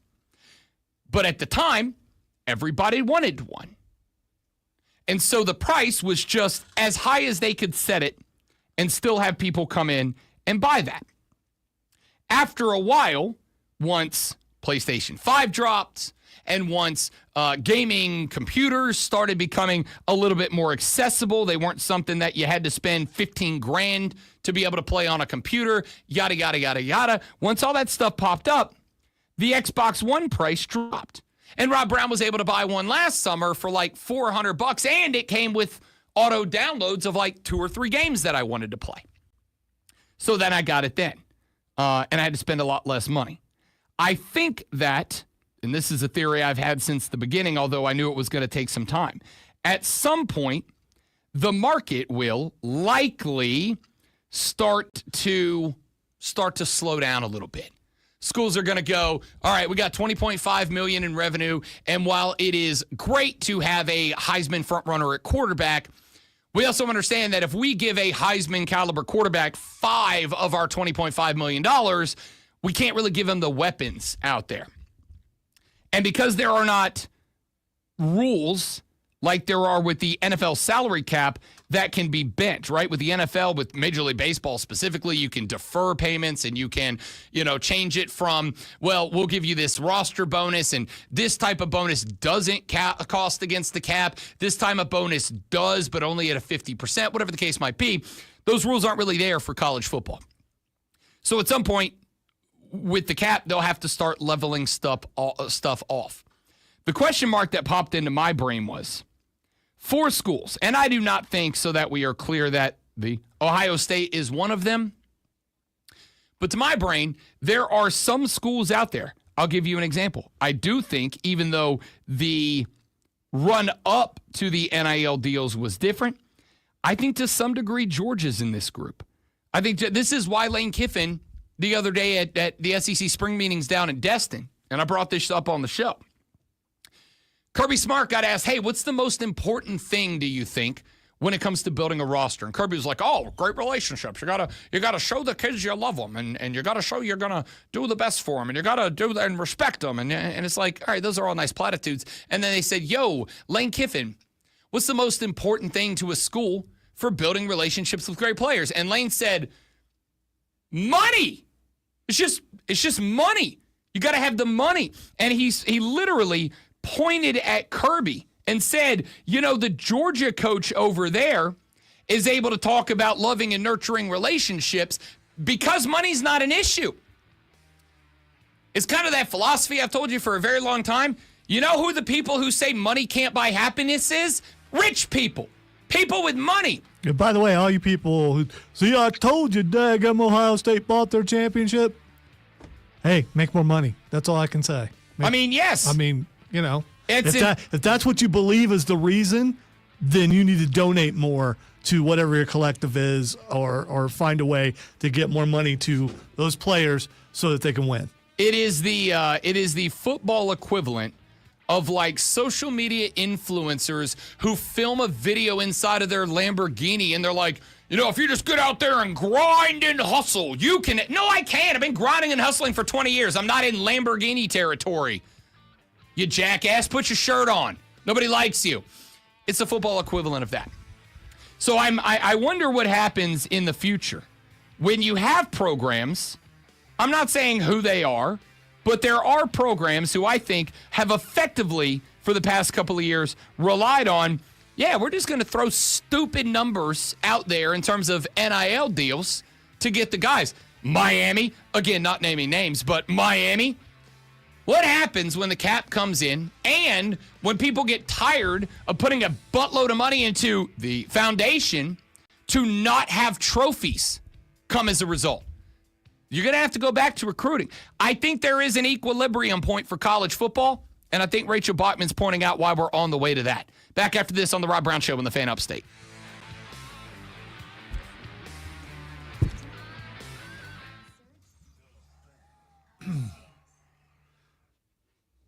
You can downplay the all you want, but when you say it, it's just funny at this you point. need to say reigning, defending, undisputed, the champion of the world.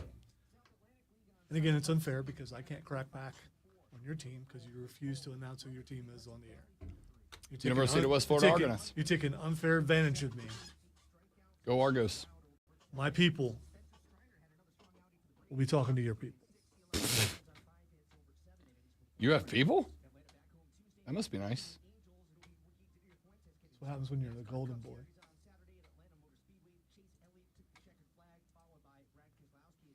I have many people who I may or may not manage, depending on who you talk to.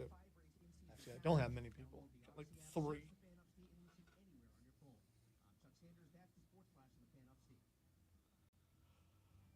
Are you interested in that? The Taco Fuego or Fuego, whatever. Yes, very. I just don't. I don't think I've ever had any Takis before, so I don't know. Are they look like hot fries? They are. Okay. All right. So hot fries on a hamburger, I'm down for that. And those, by the way, like Takis, I think are like. What's they like? Like potato sticks, like fried potato sticks that they then put the seasoning spice on. And I think they're just putting the seasoning from that on French fries. Now, I did have because for whatever reason on Friday night or Thursday night of last week, Courtney was like, "What do you want for dinner?" I said, "I don't know." She's like, "I don't know why, but I have a hankering for Taco Bell." And I was like, "You know what? Screw it, DoorDash it. Let's just do that." So we did Taco Bell, and they did not have those on the menu yet. So I just got their regular taco fries, and then I just seasoned them with like Creole seasoning because I put that on everything. And then they give you like a little canister of the nacho cheese sauce to dip in. That was pretty good. Which may or may not be cheese. I don't know. Oh no, it's definitely melted plastic, but if I am I so still lazy, will. If they bring it to me to dip, I'm dipping. Yeah. If I am so lazy that I order DoorDash because I don't even want to go put on pants to go get Taco Bell, yes, I will dip my fries in fake plastic cheese and love it. And I did. I had Taco Bell last week too, so I have no idea what it was I ate. At least it was a burrito. I'm not quite sure what was in it, but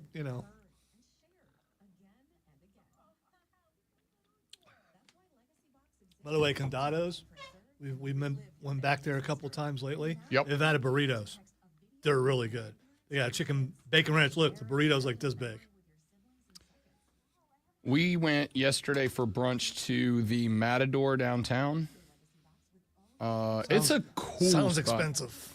It definitely is. Okay. But it's a very traditionally decorated, but with vibes. Also sounds Mexican upscale, joint. No, I mean it's a Mexican restaurant. Oh, okay. It's as upscale as a Mexican joint can be. Well, there's probably some really upscale ones. But I did find out that on Tuesdays, from 6 to close, they do half-price tequila on every tequila that they have, including the $50 a shot tequilas, which no liquor is worth $50 a shot or a glass, none. But they do tequila flights that include half shots of their really good tequila, and those are half price too. So it's like a $30 shot, $30 flight for $15. So we're gonna be doing Taco Tuesday has officially been turned into Tequila Tuesday. But you can also have tacos too. You so- can have tacos and tequila.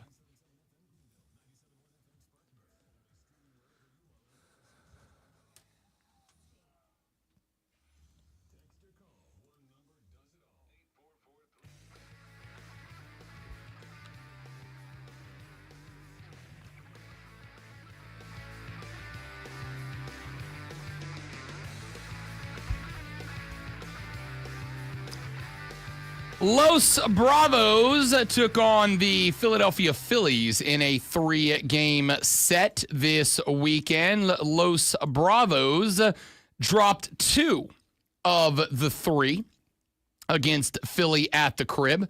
Los Bravos did win the one in the middle. They dropped yesterday. I feel like at this point. Does it hurt less when you say it that way?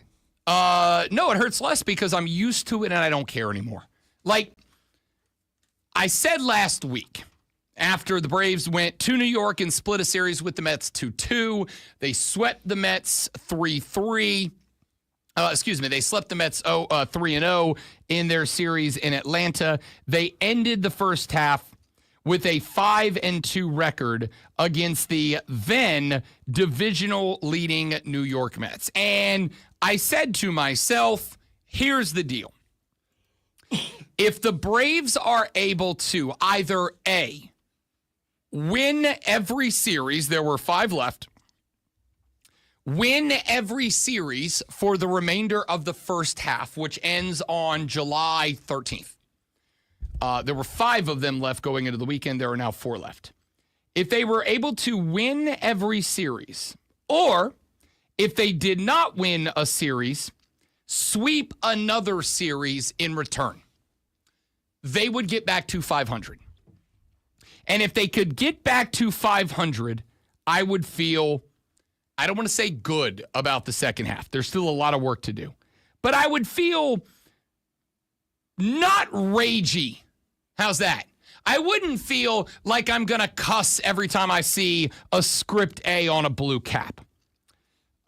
they lose the very next series 2-1. Now, again, they lose that series to a team that is a game and a half in the lead of the division. They lose that to a team that Bob Nightingale's USA Today, or I should say, USA Today's Bob Nightingale said on my show on Saturday. I asked him, aside from the Dodgers, who right now is your team that can win a World Series?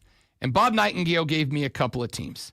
The San Diego Padres, and he said out of the East, he believes the Phillies are the team most likely to win a World Series if it's not the Los Angeles Dodgers. So losing a series 2-1 to Philly is not the end of the world. But it does create that condition that I said on Friday, which is one of the other series now, to me, must become a sweep. If the Braves are at 500 or within a game or two at the break here in a couple of weeks, I'll feel a lot better. But you got a 3-game set coming up now that starts tomorrow against the Angels. The Angels are 1 game back of 500. They're not a great baseball team, but they're not a bad baseball team. Then you've got a 3-game set. These next 2 series, by the way, are at home. The 2 series that culminate the first half are on the road. Then you've got a 3-game set against the Baltimore Orioles. The Orioles are 11 games out of first place. Speaking of Bob Nightingale, I asked him on Saturday, which team would you say is the biggest disappointment of the first half of the season? There are only 2 answers to that. One of them is Atlanta and one of them is Baltimore. That's what Bob said. He said, but my biggest disappointment is Baltimore. And I would agree with him. I think Baltimore is an even bigger disappointment than the Braves. Baltimore is dead last in the AL East. Granted, the AL East is infinitely more competitive than the NL East, but they are still dead last and 11 games off the lead for a team that many people predicted and projected to win that division and go to the World Series this year. You got 3 at the crib against Baltimore. Then you're on the road for 3 at the minor league, not Oakland Athletics, who are 34-52. Then you're on the road for 3 in St. Louis, Missouri, against a Cardinals team that is 9 games over 500. You're not sweeping the Angels, I don't think, with Fuentes, Holmes, and Elder.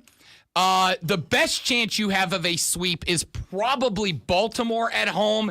Not only are you a better baseball team, maybe not on paper, but definitely in terms of what you're doing right now, but you've also got Schwellenbach, Strider, and Fuentes. That'll be Fuentes' 4th start, and hopefully he'll have it figured out. Or by then you'll know he ain't the guy.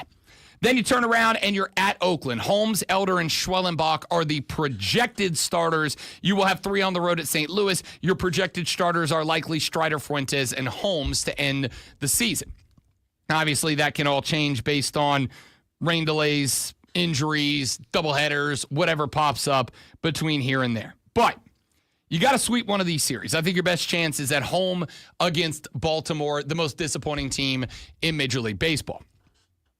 If you don't sweep one of these 3 series, not only are you not getting back to 500, I think you're probably going to end the season 4 or 5 games off the pace. And you're going to end the season, the first half of the season, when you are looking at a Phillies team that is 13 games over 500. You're looking at a Mets team that is today, and by the way, they are on another losing streak, 3 in a row, with a streak where they have lost, top of my head, back of the envelope math, I believe they've lost 13 out of 16, and you are 2 of their wins. They are still 11 games over 500 and a full 9 games out over Atlanta. I don't think you can reel them in. You are in a position right now that you need to be reeling them in. You are in a position right now, especially when the Mets are 3-7 in the last 10. They're like 3-14 in their last 17 or some dumb number like that. If you're not reeling in the Phillies, who are 5-5, because again, what I'm asking for is better than 500 baseball for the next 13 days. If you can't do better than 500 with the Angels, with the Orioles, with the A's, and with the Redbirds, if you can't do better than 500, you're done.